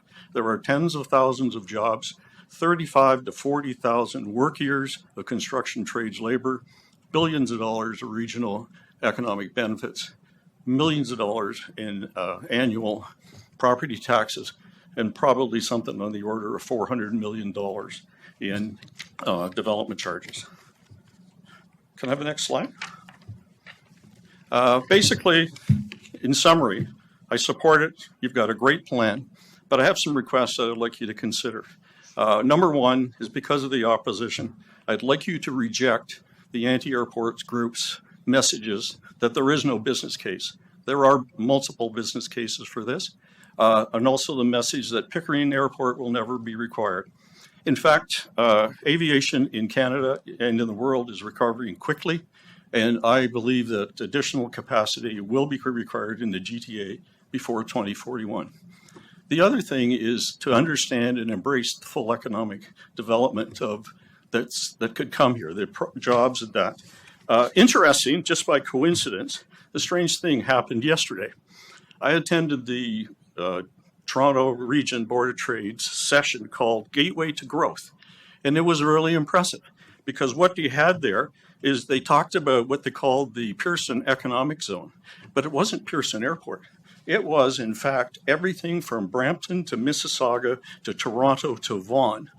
And what was really impressive is the focus was, here you have business, governments, and academia all realizing the potential for this development, this huge zone, and committing themselves to work together to bring jobs, drive innovation, and connect people and jobs, and basically create value. The red light on is your hook. Your time's up, Mr. Nickerson. Okay, I'll stop. Okay, thank you. Any questions? Councillor Pickles? Thank you. Ted, thanks for your presentation. At Pickering Council, I guess last Monday night, we had a presentation from a fellow, and I believe his name was Harry Shearer, with Hitachi. Is he a member of, is it Gateway Projects? No, it's actually Howard Shearer. Okay. And he is the CEO of Hitachi. We have spoken to him a number of times. He is not part of the group. If he goes forward, it'd be nice if something happened, but we have no commitment to it. And but he did come forward. He is another group kind of thing. Okay, thank you. Just looking for that clarification. Any other questions? No? Thank you, Mr. Nickerson. Next, we have Don Given of Malone Given. Sorry. Chair Henry might have had a question for him. Question for Mr. Nickerson? Question on procedure, please. Sure. So the delegations that have set slides in, like the previous delegation, how will they be incorporated into the notes from staff, or Can those presentations be simply sent to members of the committee? They were already sent out, I think. They were already sent out by the clerks with the Durham meeting info that we got yesterday. There's 250 pages, which include the slides from the staff this morning, any delegations that have given us what they're going to say, and any delegations that have given us slides. They were all sent out yesterday afternoon, I think it was. Thank you. There's 250 pages of it anyway. Okay. So, sorry, Don Given, Malone Given Parsons, who is with us online.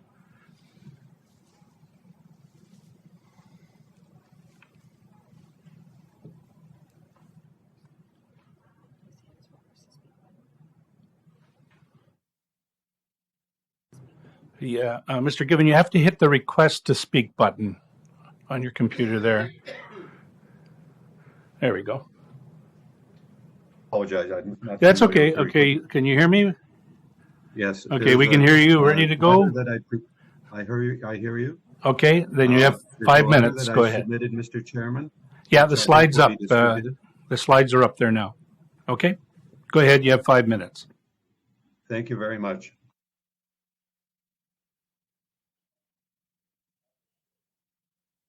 In Port Perry. Yeah, once I push the button on this side, don't push any speaker buttons on your side. Just start talking, okay? And the slide is up for you. Go ahead. Thank you very much. The lands we're talking about have been before your committee and before council previously. They are lands that are currently designated as employment in the region's official plan and in the town's official plan. And the council previously has supported the conversion of 40 hectares that would allow them to have some land that they could use for housing.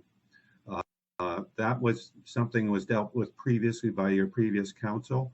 Ultimately, that was not approved by your council previously. We're asking for reconsideration on the basis that we think that there's merit in what is being proposed here, and the current council at the local level have again supported the conversion.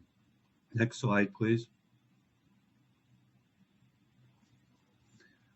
As you can see in the pink area, that is the employment area that's designated in Port Perry. Next slide, please. And in your regional official plan, the blue areas are the employment areas. You can see the hatched area.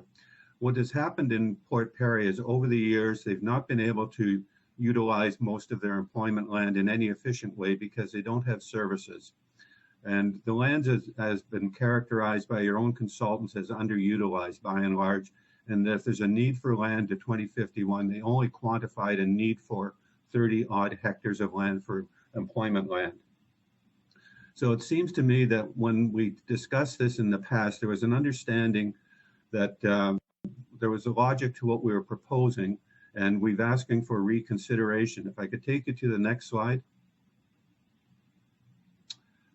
One of the things that is being proposed on this is allow for some nursing or retirement homes, long-term care. There have been some problems with the existing facilities in Port Perry. This site stands out as a great opportunity. If it stays as an employment area designation, this is a policy that would be put in place, which would prohibit the use of the lands that we're talking about. Next slide, please. The plan that we're proposing would allow the municipality to create a small community at the edge of town with employment lands to the west side, residential on 40 hectares separated by a green area and a woodlot that exists today. These lands would be the only opportunity that I'm aware of for Port Perry to have what is called greenfield land. The balance of the municipality is pretty much fully built out. So the municipality has come back again, as I mentioned earlier, and have said, please reconsider the change that we've asked for.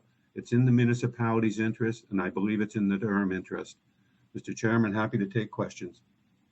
Great, thank you. Are there any questions of the delegate? Okay, seeing none, thank you. Thank you for your time. Next we have is Linda Gasser, Whitby residence, and she is online. Ms. Gasser, you there? Can you hear me okay? I can hear you. Good afternoon. Can you hear me? We can. You ready to go? Yes, I am. Okay, go ahead. You have 5 minutes. Good afternoon, Chair Chapman, ladies and gentlemen.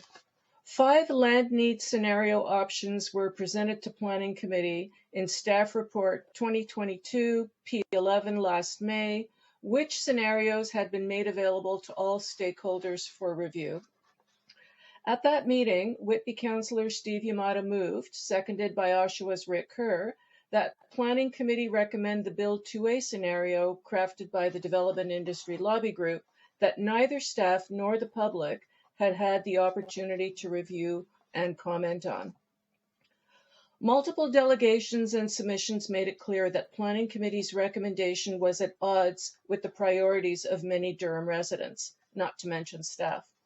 In his May 24th memo, Planning Commissioner Bridgman described how the build scenario was inconsistent with multiple council positions and how it would undermine the achievement of key regional goals. Yesterday, I provided you a chart extract from that memo that summarized those key concerns. Notwithstanding the public concerns, on May 25th, Regional Council voted 16-11 to adopt the Planning Committee recommendation for the Build 2A scenario. This sent a message to the development industry and to the province that the majority of Durham councillors were prepared to redesignate a lot of land for urban uses. 6 months later, the province announced Bill 23 and the carving out of approximately 5,000 acres of greenbelt lands in Durham, this coming on top of the 9,071 acres that had been approved by Durham Council last May, opening up around 14,000 acres to urban uses. There were protests across Durham region last fall about the greenbelt and about the sprawl in general. Last week, in a 17-12 vote, Durham Council voted against a motion that requested an information report around the impacts of the greenbelt acreage on top of the already extreme amount of land that Council had supported to urbanize last May. And I wish to add that last week at Council, Chair Chapman said that the official plan and the greenbelt were 2 separate issues and asserted that the public was confusing them. I am not confused. I'm concerned that Council refuses to fully consider the impacts and the costs of so much land being designated unnecessarily for urban uses, and this coming especially under Bill 23 conditions. Globally and nationally, we are being asked to conserve ecologically valuable lands and the ecosystem functions that support biodiversity. Farmlands are important carbon sinks on top of providing rich soils to grow more of our own food locally. Paving over these lands is akin to clear-cutting a forest. It's unconscionable when we ignore the real solutions to the housing crisis and know the potential harms of this business-as-usual approach. Developing under the Bill 23 regime will cause property taxes to rise for all property owners, including businesses. Businesses will seek out well-managed municipalities that are prepared to accommodate the diverse housing and transportation needs of their employees and where political leaders are committed to livable communities for all residents. Thank you for your attention. Thank you. Any questions? Seeing none, thank you very much. Next we have is Elsie Howell, Malone Given Parsons on behalf of Fieldgate Developments, and that is online. Are you there, Elsie? Yes, I'm here. Okay, you can hear me? Can you hear me? Can you speak up a little bit or put the microphone closer? Yes. Yes, for sure. Is this better? Yeah, that's a lot better. Okay, so go ahead. You ready? You have 5 minutes. Good afternoon, Regional Chair and Council. My name is Elise Holwell, and I'm a planner at Malone Given Parsons, and I'm here representing Fieldgate Developments, who own the lands at 6483 and 6523 Country Lane in the town of Whitby. I'm here today to request that Council redesignate Fieldgate's lands along with the remainder of the employment lands located north of Highway 407 between Country Lane and approximately Cochrane Street as community area. We previously submitted requests for these lands, along with the other employment lands north of Highway 407, to be included in the settlement area boundary as community area, and we thank staff for including these lands in the settlement area, but continue to request that they be redesignated from employment area to community area. To provide some context, Fieldgate submitted a draft plan of subdivision and zoning bylaw amendment application last year for the lands immediately north of these employment lands, which contemplates low, medium, and high residential uses and parks and schools in accordance with the approved Brooklyn Community Secondary Plan.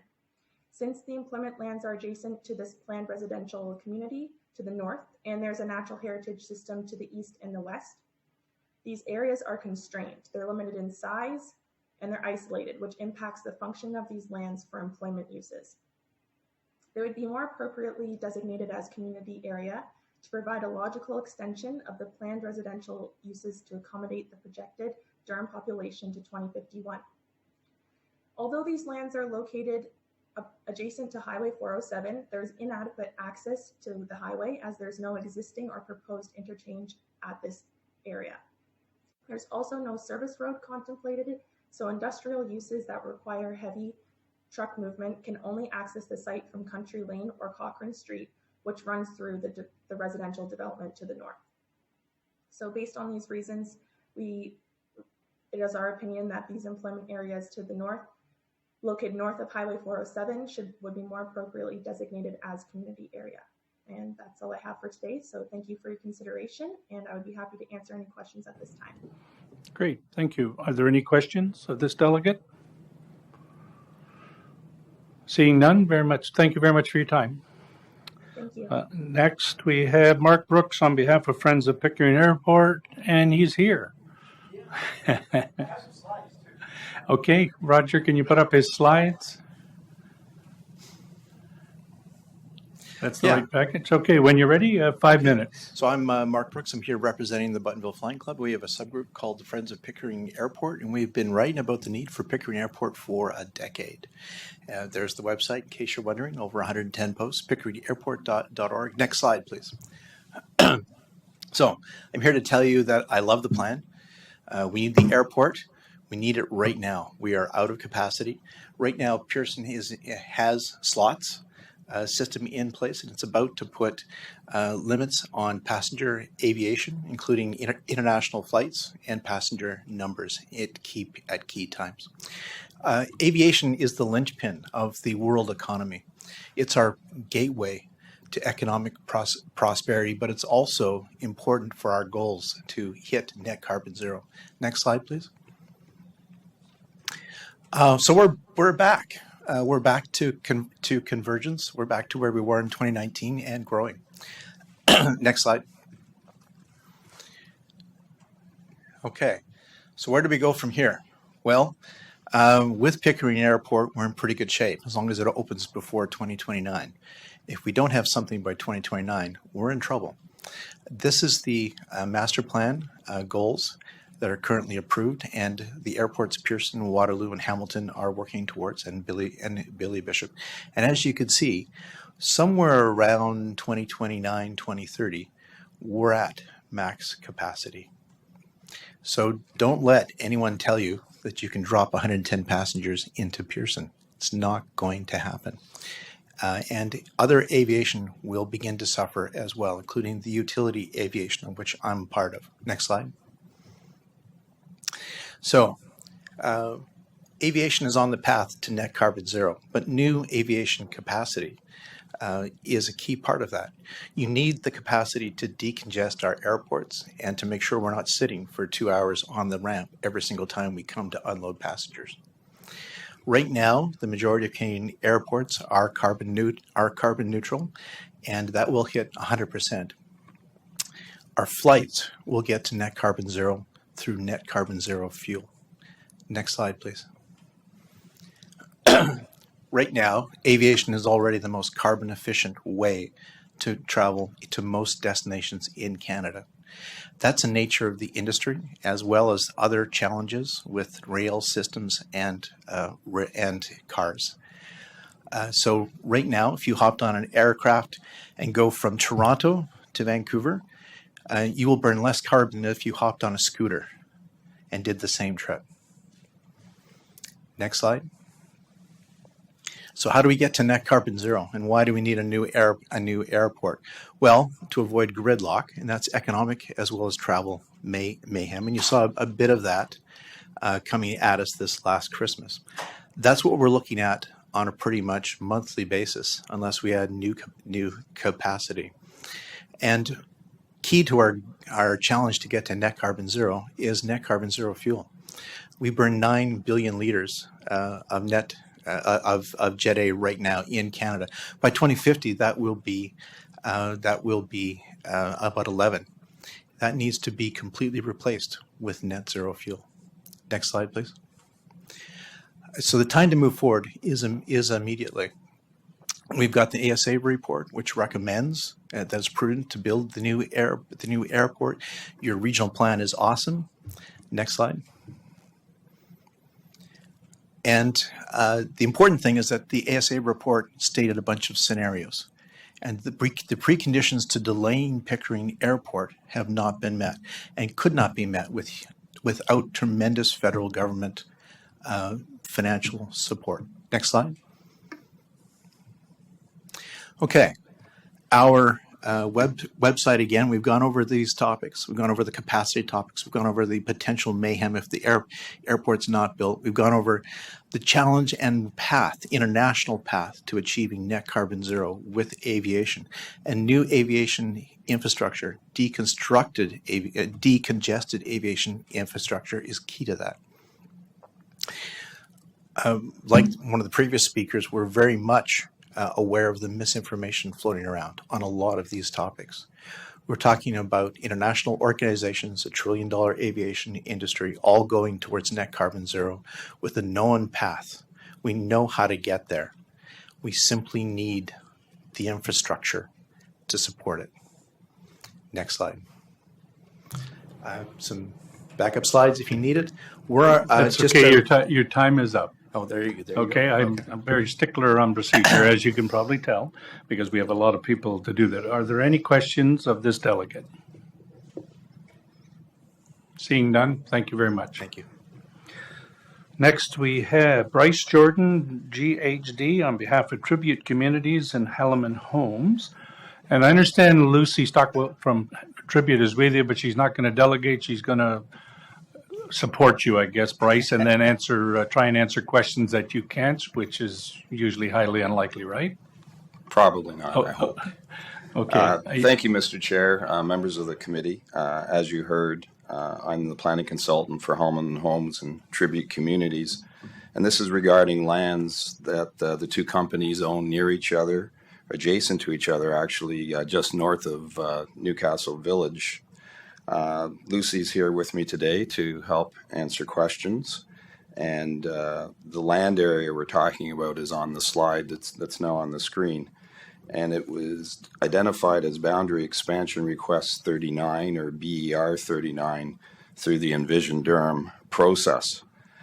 First and foremost, I'd like to congratulate staff for bringing this process to within sight of the finish line, as I put it.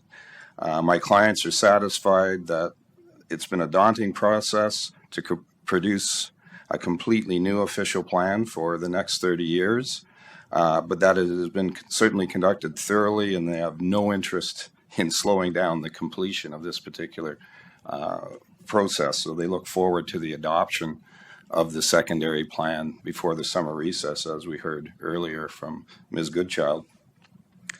However, there's always an however. As you'll see on Figure A, the drawing or the plan that's on the screen, the Boundary Expansion Request 39 by Helaman Homes and Tribute was not agreed to by staff. And we believe that staff have missed an opportunity to include a strategic parcel of land in the Newcastle urban area, and hope that it can be reconsidered and included in the final official plan when it is brought forward for adoption in the coming months. To explain why this area should become part of the village of Newcastle, I have two other slides. If we could go to the next one. Here in the flesh-colored area, I guess you could call it, is the current urban area of Newcastle Village south as far as the 401. And the properties that we're talking about are outlined in red north of Concession 3 on this plan. And this is the active transportation plan for Clarington.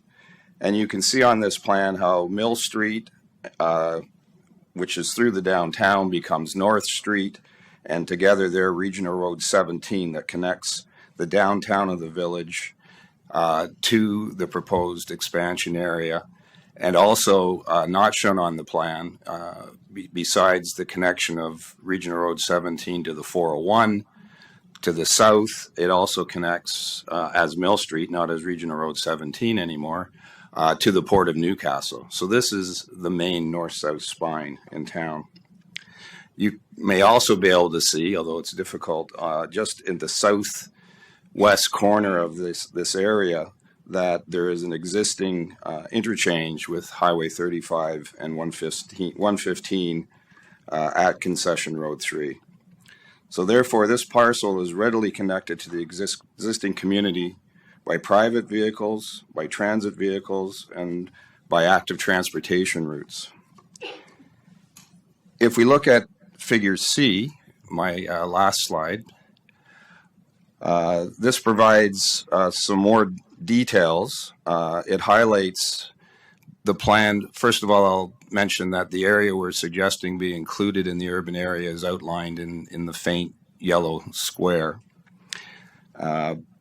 And to the south, you can see the realignment of Regional Road 17, which is going through an environmental assessment process right now.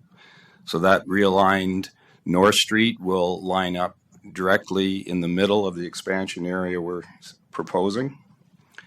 And it also indicates that as development proceeds south of Concession Road 3, not anticipating any development north of Concession Road 3, that the Ministry of Transportation is considering improvements to that interchange at 35-115. But most importantly, besides some commercial uses that already exist on 35-115 that are shown in pink, this area contains the Clark High School and Pines Senior Public School that are within our proposed expansion area 39. By including BER 39 in the Newcastle urban area, it'll be possible to incorporate these important community uses into the village and provide access through internal roads for vehicles and bicycles and other active transportation, rather than having to go onto a divided highway to get to school. So in closing, I want to emphasize our client's support for the overall process and ask that this request to include BER 39. And that's your time. That's your time, Bryce. Perfect. We understand what your closing is. It's pretty simple to. So Fair we have enough. some questions for you. Mayor Collier is up first. Mayor Collier. Thank you, Chair. Through you to Mr. Jordan. Mr. Jordan, what reasons were given for staff not supporting your boundary expansion request?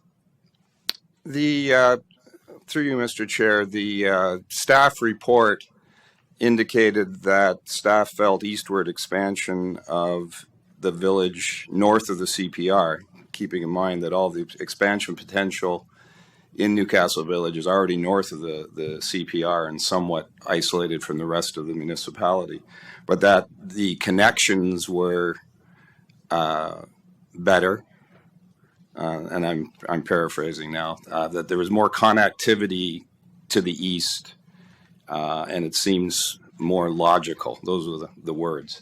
And that's why I presented that one particular chart that shows, in my mind, the one particular plan, that really the connections are north-south. And then, in my opinion, a north-south connection is more logical.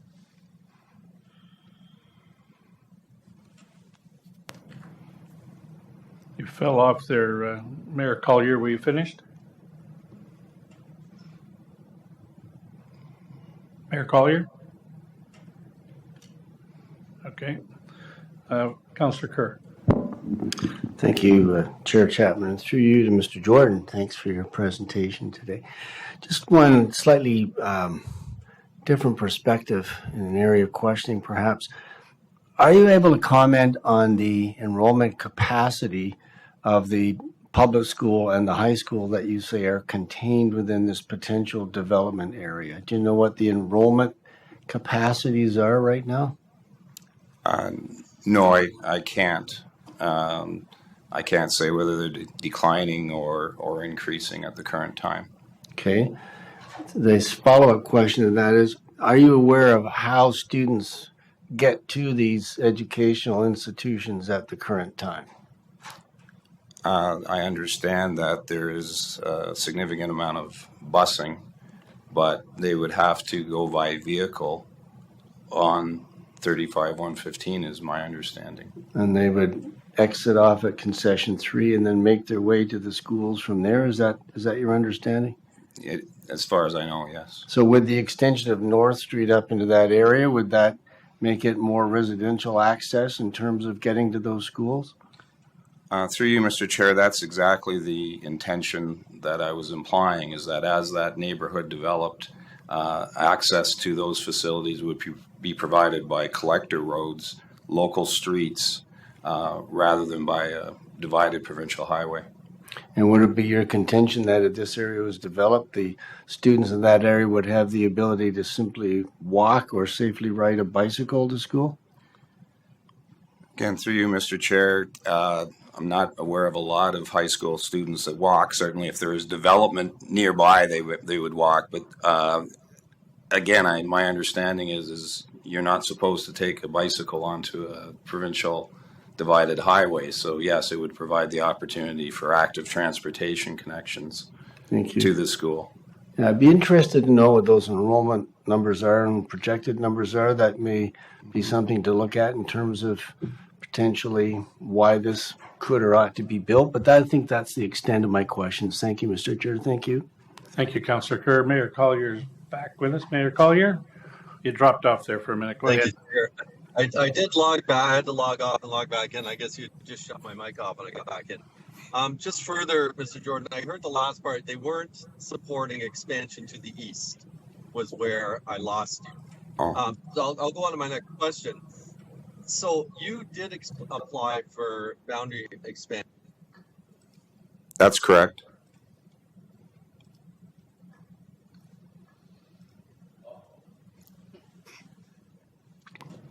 Mayor Collier, you still there? I show you it's still on my system here. Mayor Collier?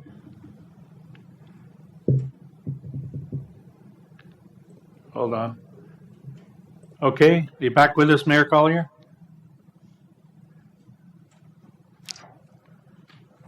Okay, you dropped off again. I'm not sure if you can even hear me.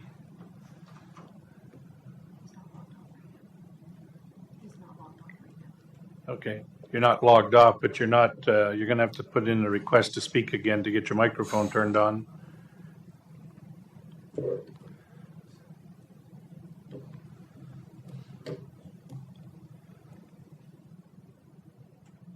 Mayor Collier?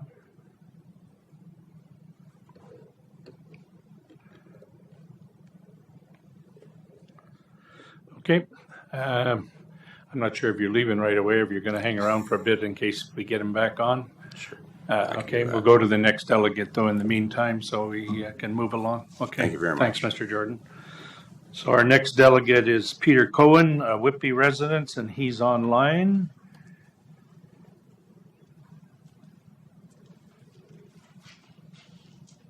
Mr. Cohen, are you there? Yeah, I'm here. You can hear me and I can hear you. Are you ready to go? Yep. Okay, you have 5 minutes. Go ahead. All right, I'll get into it. Thank you, Chair Chapman, staff, members of committee.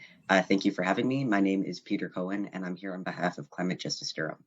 Now, my delegation consists of 3 questions, which I will get to in a minute. But first, I'm going to bore you all with some economic statistics. Currently, the biggest agricultural producer is India, while the biggest agricultural exporter is the US. Most of America's agriculture comes from states like California, Texas, Nebraska, and Minnesota. All of those states that I just named have been facing more severe and more frequent droughts, directly limiting their agricultural outputs. Now, as for India, their agriculture industry is very heavily dependent on being able to accurately predict monsoons, something that is getting increasingly hard as climate change disrupts weather patterns. Now, what does this have to do with us? Simply put, the supply is dwindling, and Ontario is perfectly poised to be able to meet that demand. We don't have to worry about droughts like California does. Out of all the provinces, Ontario is the biggest producer of key crops, accounting for half of all farm area for soybeans and corn for grain, and more than 75% of farm area for winter wheat. Not only that, but we have a growing tech sector that can help us develop new technologies to reach new heights of farm efficiency. So we can feed the world, we can grow our young tech industry, and we can boost a key portion of our local economy, all at the same time. To give that up and pave over the land instead is a massive opportunity cost. And for what? We know that we are capable of accommodating the expected population growth within our existing urban boundaries. So my first question is, I would like to know, how do councillors plan to justify this unnecessary opportunity cost? In addition to an opportunity cost, we've also got a cost. The province's Bill 23 gets rid of development charges, which was how developers paid their fair share for the cost of building infrastructure for new communities. This cost will now be paid by municipalities and passed on to taxpayers. So I'd like to know how councillors justify building on previously undeveloped land, which is more likely to have infrastructure missing or that is inadequate, instead of building within our existing urban boundaries, where it's more likely to be within the service range of existing infrastructure. How do you plan to justify turning down the cost-effective option presented to you, now that it will be taxpayers who are footing the bill? Alternatively, how do you plan to advocate for the province to reintroduce development charges and take the cost off of the back of taxpayers? Now, for my third and final question, there is frankly no easy way to ask it, but it has been lingering in my mind for almost a year now. I want to know why members of Regional Council, including those who are here today, why did you choose to support Scenario 2A in the first place? Regional staff laid out 5 options, 5 land use scenarios, all of which gave a definitive estimate of the amount of land that they would use when they were voted on. Scenario 2A, the build scenario, was not one of those scenarios. On the day that Regional Council voted in favor of the plan, staff expressed concerns that build had left out key factors when they were estimating the amount of land that their scenario would use. That's not ideal for a land use scenario. Of the scenarios written by staff, scenarios 4 and 5 were supported not only by 3 of the region's advisory committees and multiple agricultural trade groups, but also the vast majority of the public, as shown by surveys and consultations done by the region. Additionally, last year when Regional Council voted on the Envision Durham plan, almost every single one of the delegates who spoke to Council spoke in favor of Scenario 5. In contrast, not only was Scenario 2A absent from public consultation, but I struggled to remember a single individual who spoke in its favor who was not either a developer or someone involved with the build. And I would know, I was there in the council chambers in person for most of the day. I listened to most, if not all, of those delegations. I understand the need to listen to industry, to the people who are the experts who are building the houses. But what I don't understand is the apparent resistance to listening to the people who are buying those houses. Supply is only one half of the equation. It means nothing without demand. Supply without demand is called waste. Now, we are not moneyed interest. We are not out of touch environmentalist, as was implied at the beginning of the delegations. We are your residents, your constituents, the people who developers should be trying to sell these homes to, not people who we should be fighting against.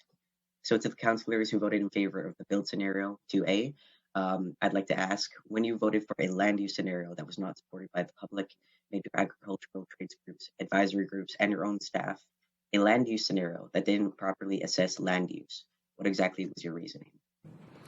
Thank you, Mr. Cohen. Your time is up. We have a question, Councillor Shaid.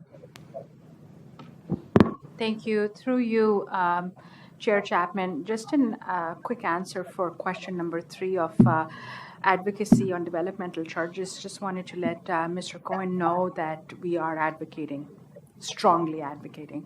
The other thing is, I don't know about procedure, whether his So these are questions, not comments. Questions coming. Thank you so much, Chair Chapman, and I appreciate your prompt there. His questions, can they be answered? Thank you. Can they be answered by staff, or should he be writing to us and then they will be answered? So this is his point to be a delegation. Okay.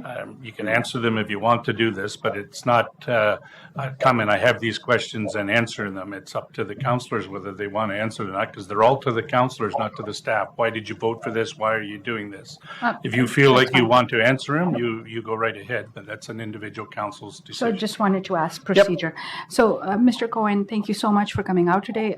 Very, very quickly, you can pull up my email address, send them to me, and I'll try to get this answered. And thank you so much for your advocacy. I do appreciate the spirit there. That'll be Great. all, Chair Chapman. Great, thank you. There's no more questions. Thank you, Mr. Cohen, for your time today. Moving on to the next one, we have Adam Santos of Weston Consulting on behalf of Beaverton Common, and that is online. Good afternoon, Mr. Chairman. Can you hear me? Yeah, I can hear you now. So are you ready to go? I certainly am. Thank you. Okay, you have 5 minutes. Go ahead. Good afternoon, committee members. Thank you for the opportunity to speak this afternoon. My name is Adam Santos, a planner from Weston Consulting, representing Beaverton Commons here this afternoon. My client owns a 57-hectare parcel of land, generally located at the northwest corner of Beaver Avenue and Highway 12 in Beaverton, Township of Brock. A 7.6 hectare portion of land previously subject to an employment conversion, referenced as CNR 23, was before this committee previously. And these lands are located in behind the existing independent grocer and McDonald's Plaza south of Beaver Ave, west of Highway 12. Our client has been engaged with the Envision Durham process for many years now and have shared correspondence in connection with our client's lands on several occasions. On behalf of our client, we have concerns with the new regional official plan's employment area designation of his lands.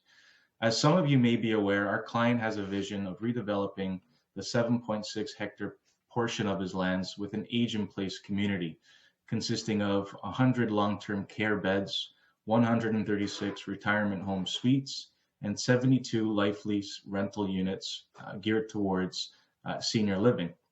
These uses would appear to be only permitted within the region's community area designation.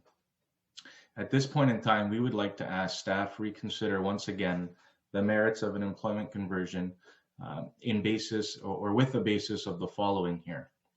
My client's lands and the lands to the west have remained vacant employment for several decades without interest from industry, specifically your traditional employment users. We understand that there's a growing need in the township for retirement geared facilities. My client's proposal would allow job creation on these lands as age-in-place communities provide for more local, long-term professional jobs than what's currently provided. They meet a market-based need for housing society's most vulnerable and growing populations. And of course, they optimize the long-term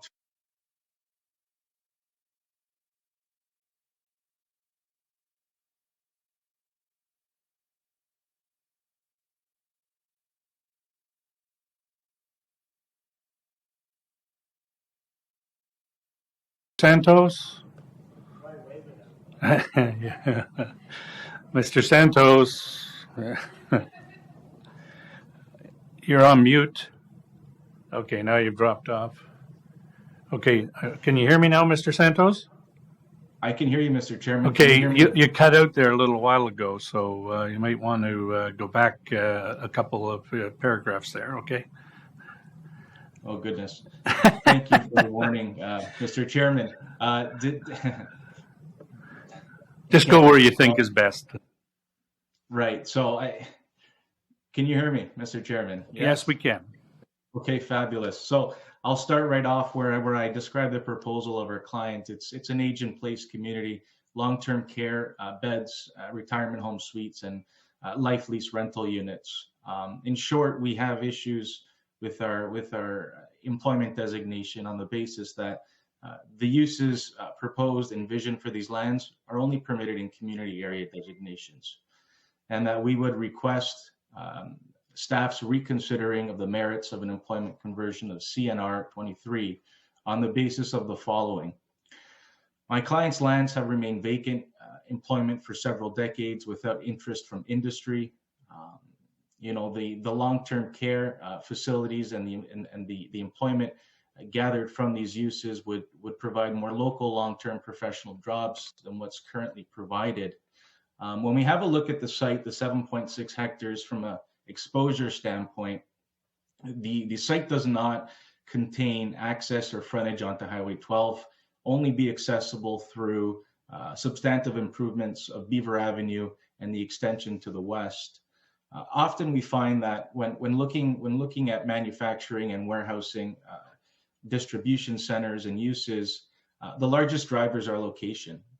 Tenants and users of these type of uses require close proximity to 400 series highways, which allow the expeditious delivery of goods from airports, manufacturers, and consumers.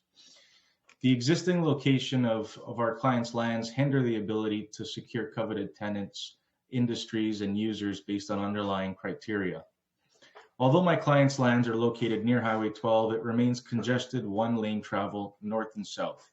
I understand the MTO has no short-term plans for enlarging or widening portions of the highway where it bisects or abuts my client's property. The interesting thing about the location of the employment lands on my client's property is that it abuts the Beaver River to the south and the region's NHS to the north. And these features, they quite literally create a defined edge of employment area. In some cases, employment uses can generate pollutants in the forms of odors, soil, and groundwater contaminants from direct proximity to these employment uses. And we offer that an age-in-place community would be better situated in this location than conventional traditional employment. And then lastly, in correspondence our office has submitted to the region back in December 2022, we commented on Brock's forecasted employment growth, and we understand from 2006 right up until 2021, employment in Brock has actually declined. In contrast, the region expects or forecasts that over the next 30 years, employment growth would actually increase by 100% in Brock, from 3,700 jobs to 7,400 jobs. And beyond the reference of forecasted growth, our client would be interested in reviewing whatever supporting data the region has that ultimately helps Mr. shape Santos, the region's your time is up. I did allow extra time for the technical difficulties we had. So we'll see if there's any questions from any of the councillors. Seeing none. Thank you for your time, Mr. Santos. Thank you. Next, we have Sharam Imami. If I mispronounced that, which I probably have, I apologize. Presented. You have slides? Yeah. Roger, can you put his? Is that them? He'll change them. You just tell him when to change them. You ready? Yes. Can I use this pointer? Or okay, I can use this. I think Roger changes them. Is this device working, Roger, or do you change them?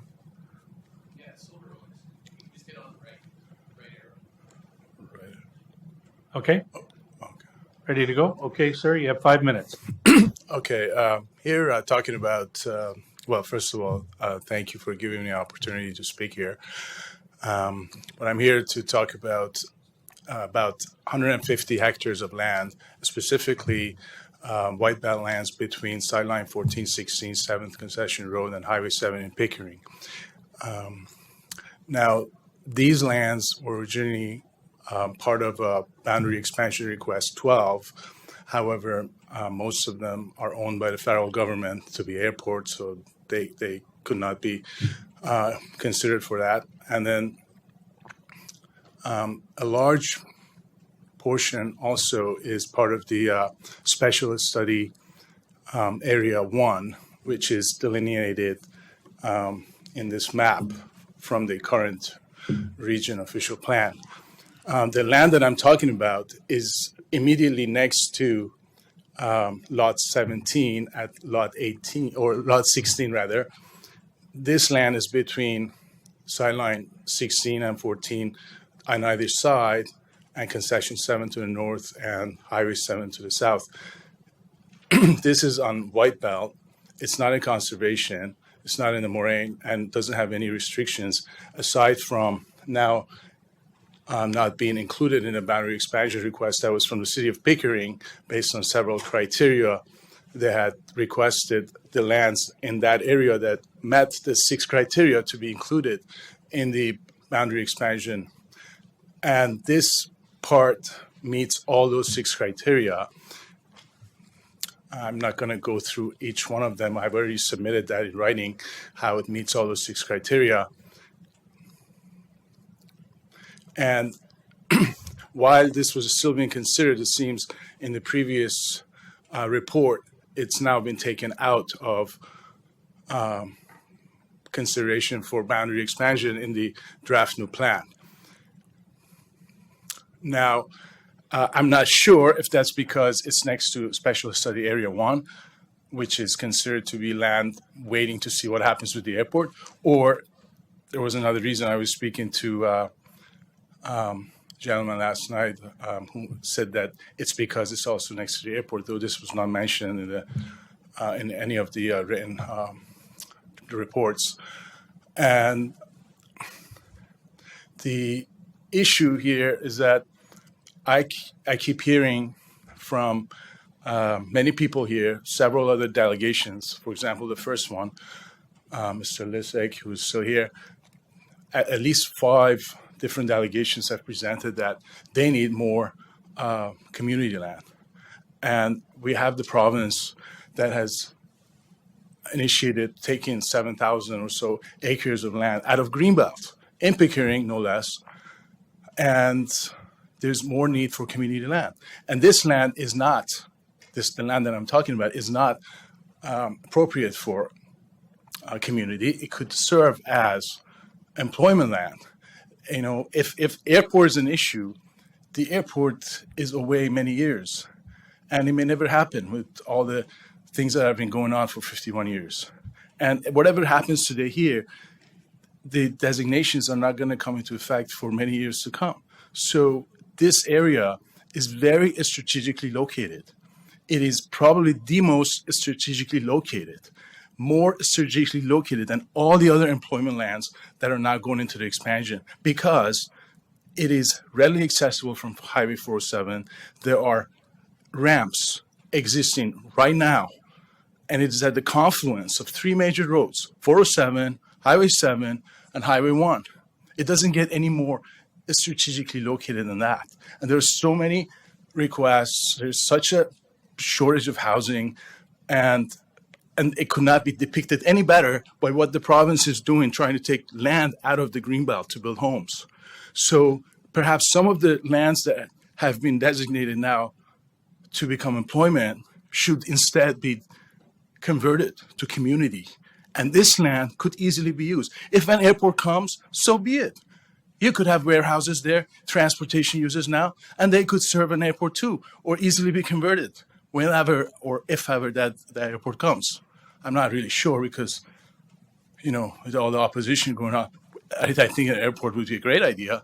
But, you know, why keep this piece of land so idle for so many years? That piece of that part of Pickering has been kept idle for 51 years. Okay, sir, your time is up. Okay, thank you very much. Very passionate. Thank you. Any questions?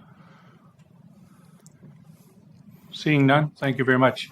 Mr. Jordan, it looks like we lost Mayor Collier, so, I mean, you're more than welcome to stay and, you know, but if you're just hanging around in case he comes back on for a question, yeah. Okay, so we'll now go to the list of those people that signed in on arrival today. The first one is Matthew Corey, Far Northeast Pickering Landowners Group. Good afternoon, Mr. Chair and members of committee. My name is Matthew Corey. I'm with the planning firm Malone Given Parsons, and I'm here, as you note, on behalf of the Northeast East Pickering Landowners Group today. I wanted to first thank the staff. Writing a whole new official plan is no mean feat. Durham took on that challenge and has accomplished it. And as usual, and I've had the opportunity to review many official plans, I think Durham policy staff are some of the best. And I think they've done an excellent job drafting up the first new official plan the region's seen in a while.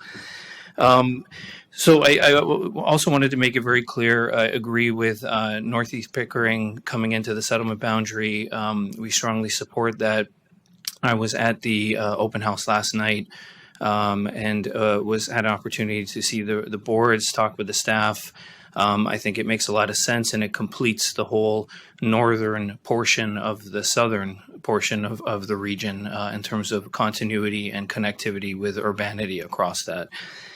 We had three main comments, and we will obviously be doing a much more deeper dive into the policies and ultimately providing a more full comment list to the staff prior to April 3rd.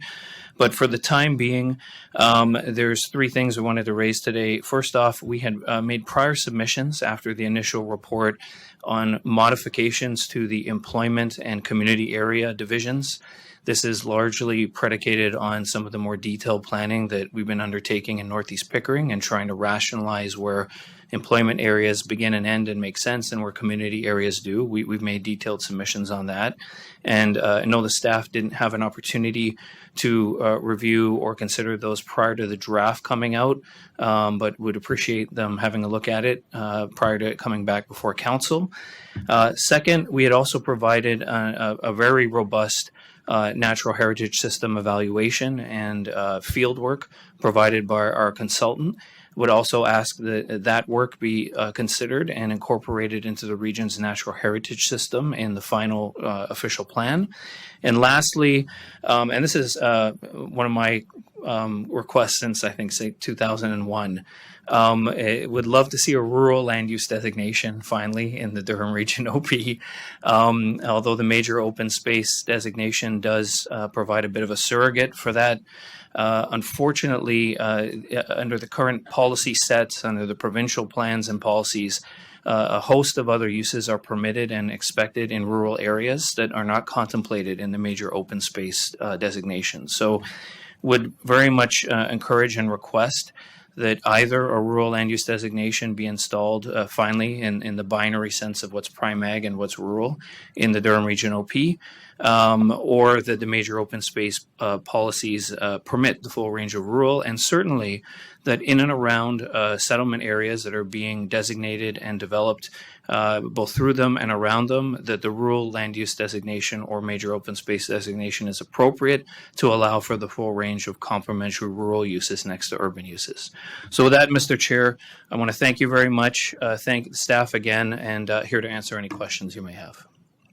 Thank you. Any questions of this delegate? No, that looks, thank you very much. Thank you.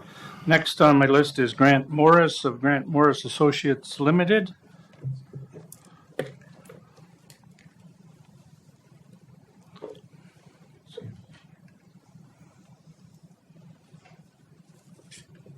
Good afternoon, Mr. Chairman. My name is Grant Morris, and I represent Lamont Estates. That's 3580 Audley Road.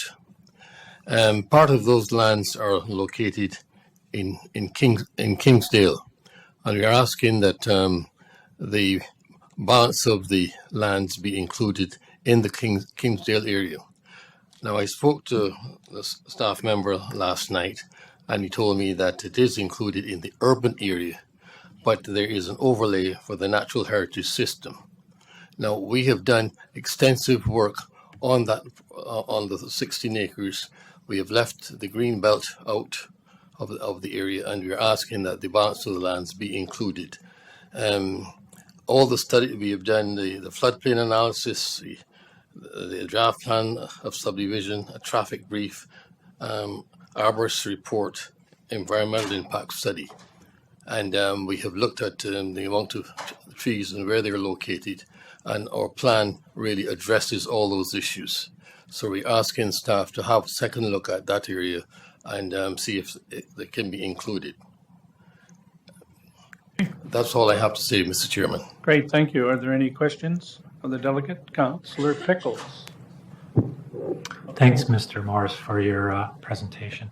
I was just looking in our materials. Have you already provided a written submission to that effect? Yes, yes. Okay, it just didn't show up in our materials. but We you have provided a written submission. We also submitted an application to the Conservation Authority at the request of staff, and I gave Mr. I don't remember his name, a copy of what we sent to the Conservation Authority, and we are now going to proceed with an application with at staff, at Pickering staff. Okay. And the chair will probably remind you that any written submissions, all your materials have to be in April 3rd, did you say, Mr. Chair? Correct, April 3rd, yeah. Did, Mr. Bridgman, did you have something you were? No, I was just going. Oh, okay. April 3rd, it's been confirmed. We're a team here. Thank you. Thank you. Thank you, Mr. Morris. Thank you, Mr. Chairman. So next on the list is Joelle Vanderwagen.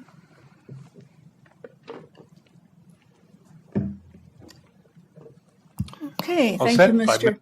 That's Joelle, yes. Thank you for Mr. Chairman and councillors.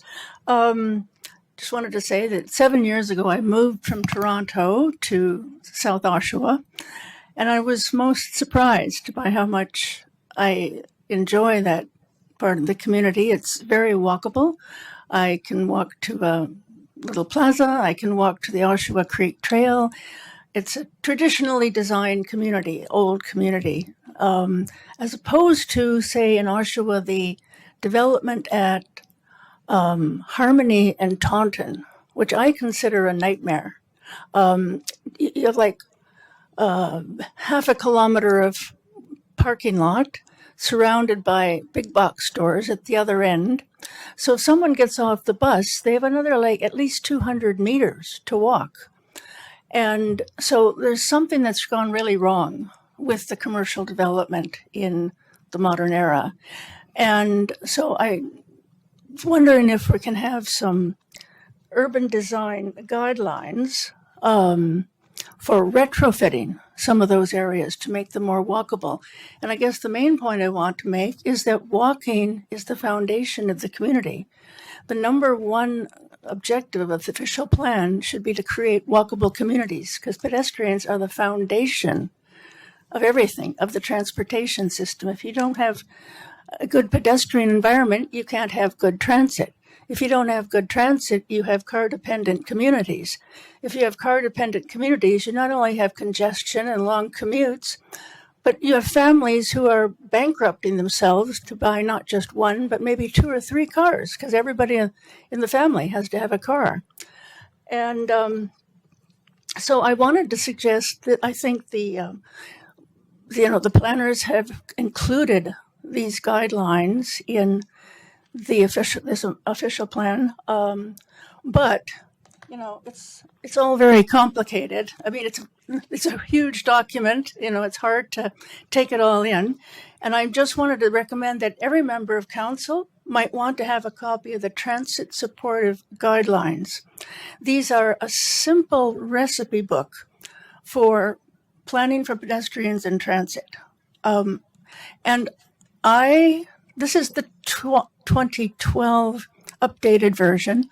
I was on the advisory committee for the provincial advisory committee for the original Transit Supportive Guidelines in 1992, and a number member and I were the ones who created the pedestrian guidelines. We did that using a template of the old city of Toronto when they knew how to plan for pedestrians. So there was the street patterns, the distances between transit lines, the size of the blocks, the distance between bus stops, the distance between crossing areas, all those details that make all the difference if you're walking. And so I suggest everybody give up their car for a month and just try it firsthand. Anyway, I put together a 3-page list of pedestrian guidelines. It's a lot. You can use it to give to constituents, to give your fellow councillors. I'm going to leave it here. And so I do hope that we can come up with some design guidelines for new commercial development. All you have to do is look out the window and see these huge, commercial developments with no public spaces, long walking distances, no benches, no sense of community. I talk about landscapes of love and landscapes of loneliness. And so I just happened to make an impulsive trip to Durham region, Waterloo region last week, because I wanted to see the new light rail system in Waterloo. And I talked to the transit development manager and found out about, the way they operate their system. And I rode on the light rail system 3 times. And then I put together my impressions of the issues in Waterloo region. And I've got that as a handout for you as well, because the same issues apply to all of us. And driving back along Highway 7, I just was so overcome with the kind of development and transportation chaos that characterizes so much of Southern Ontario. Sorry to say, Ms. Van, your time is up. Shoot. Okay. I want to just say beware of Metrolinx. Okay. Metrolinx is a business organization masquerading as a transit agency, and it will get you. Are there any questions? Okay. Need to turn her microphone back on. Councillor Neal. Yeah, thank you, Mr. Chair. I'll admit, Taunton and Harmony is a nightmare for pedestrians. I think our work staff was supposed to be looking at that. What do you consider awkward about it? Well, first of all, if you get off a bus, which is on Taunton, you have to walk another at least 200 meters across this parking lot. So it's not a very, commercial should be closer to and facing the street. I mean, the old model was, if you look at old cities, old downtowns, the commercial's right on the street, and hopefully with a wide sidewalk and parking, at the back. The intermediate, sort of in the early 50s, was the strip commercial, where you do have a bit of parking in the front, but it's still relatively close to the street. So you want to keep the activity on the street. You want to have it a walking environment, you need activity pedestrians on the street. So you need these big or small, and you need a lot of spaces for local businesses, because a lot of these developments are completely chain stores. And I love South Oshawa is kind of shabby, like say South Simcoe, but that's where the local businesses can afford to rent. So anyway, I could go on. No, that's all right. No, I'm just trying to help everybody out here by asking that. Thank you. Great. Thank you very much. So that concludes my list, but is there anyone else in attendance who wishes to speak? There's only one gentleman who hasn't spoken. Do you want to speak on this matter, sir?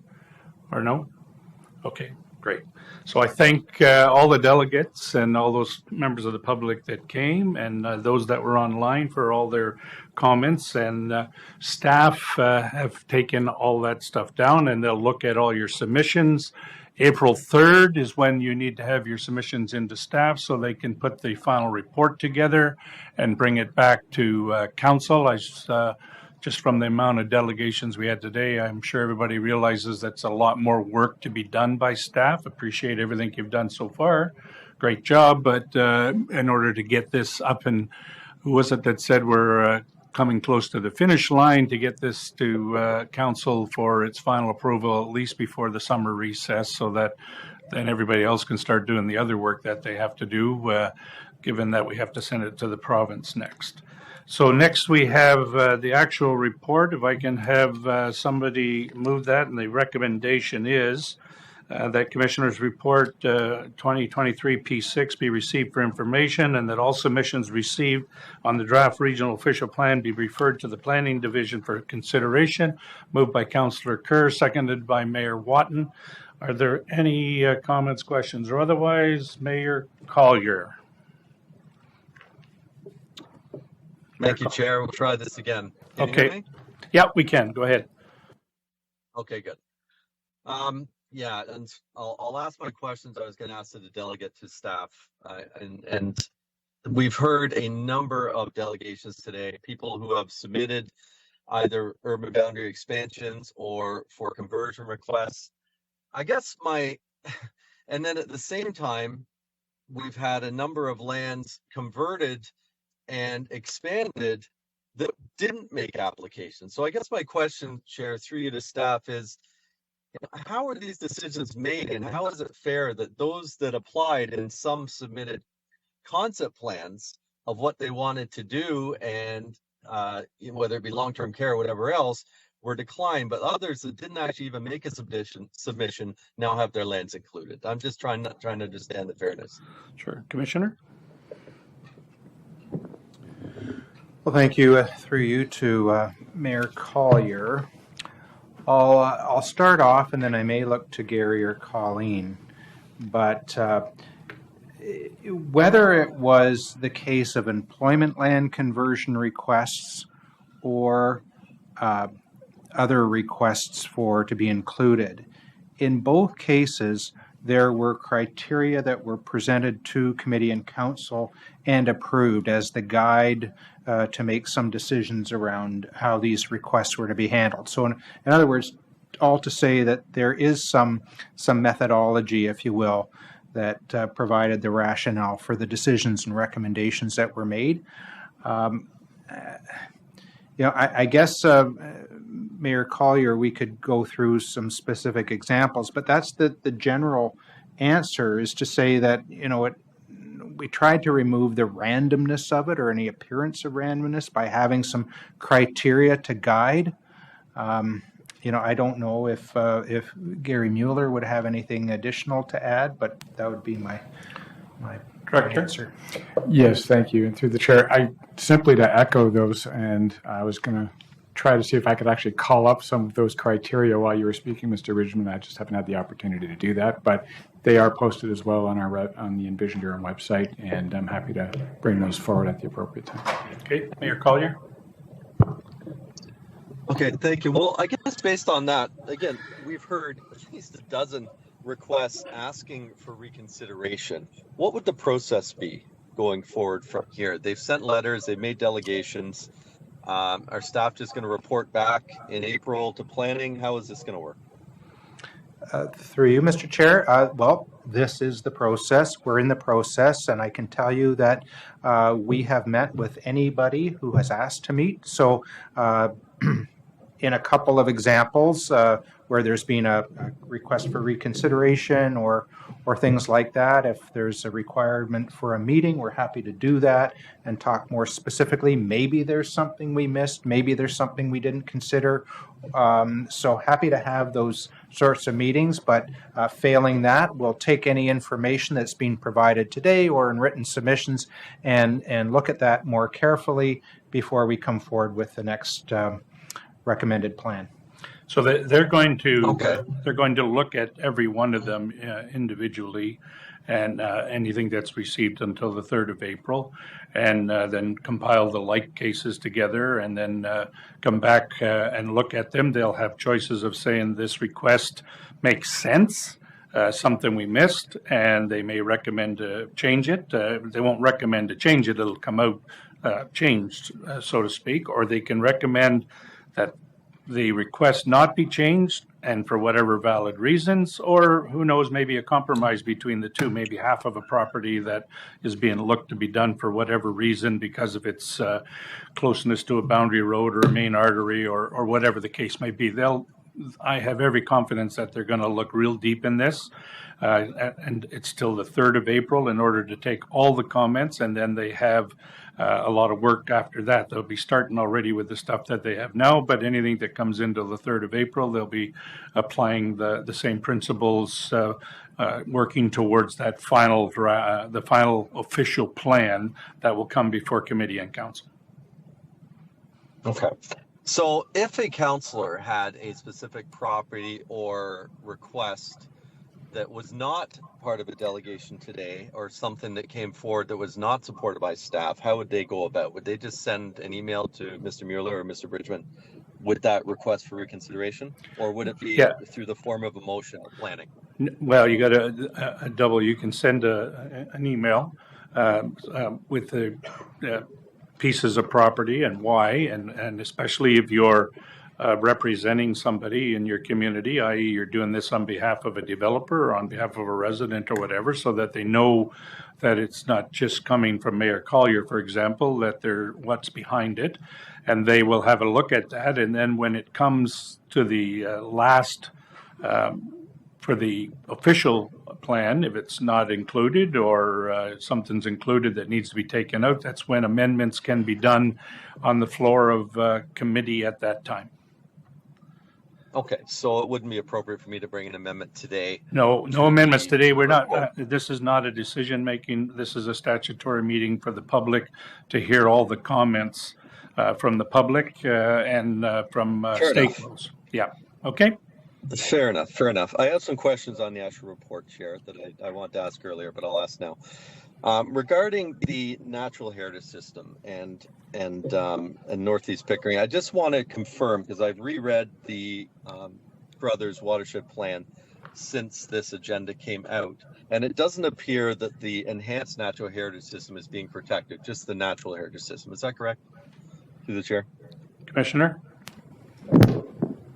And thank you, Chair Chapman. I'd like to direct that to Colleen Goodchild, please. Thank you, Brian. Through you, Mr. Chair. The natural heritage system is an overlay in our official plan as proposed, and the enhancement opportunity areas are also shown on that same schedule. You asked if whether or not there was a difference between the protection of the enhancement opportunity areas and then NHS.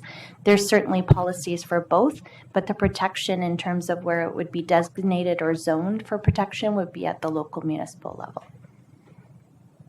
At the local municipal level, so that will be handled whether it be Clarington, Oshawa, Whitby, Pickering. Correct. That's not something that's part of the official plan, even though the Crothers watershed was a study commissioned by the region. Through you, Mr. Chair, just to clarify, I'm saying it's on a map in our official plan, but it's not on our land use schedule.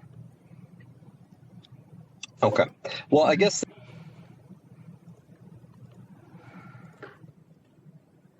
You still there, Mayor?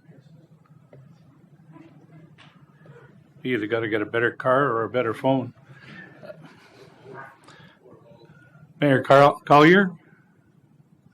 Okay, we'll go over to Mayor Watton because I know I can hear her.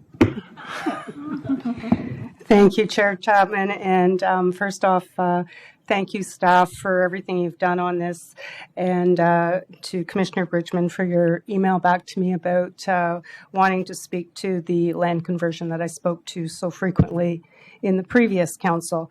My question is more today, though, to so how do we arrive at the settlement area boundary expansion?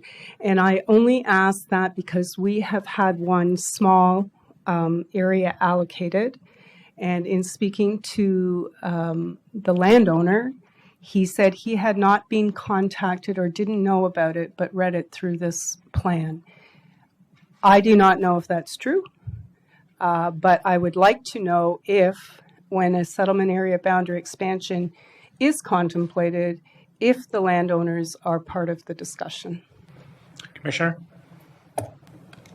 All right, thank you. Through you, Chair Chapman, to Councillor Watton. So for the benefit of committee, in the northern townships that are impacted by the Greenbelt, the growth plan specifies that the maximum urban boundary area is 10 hectares, no more than 5 of which can be for residential.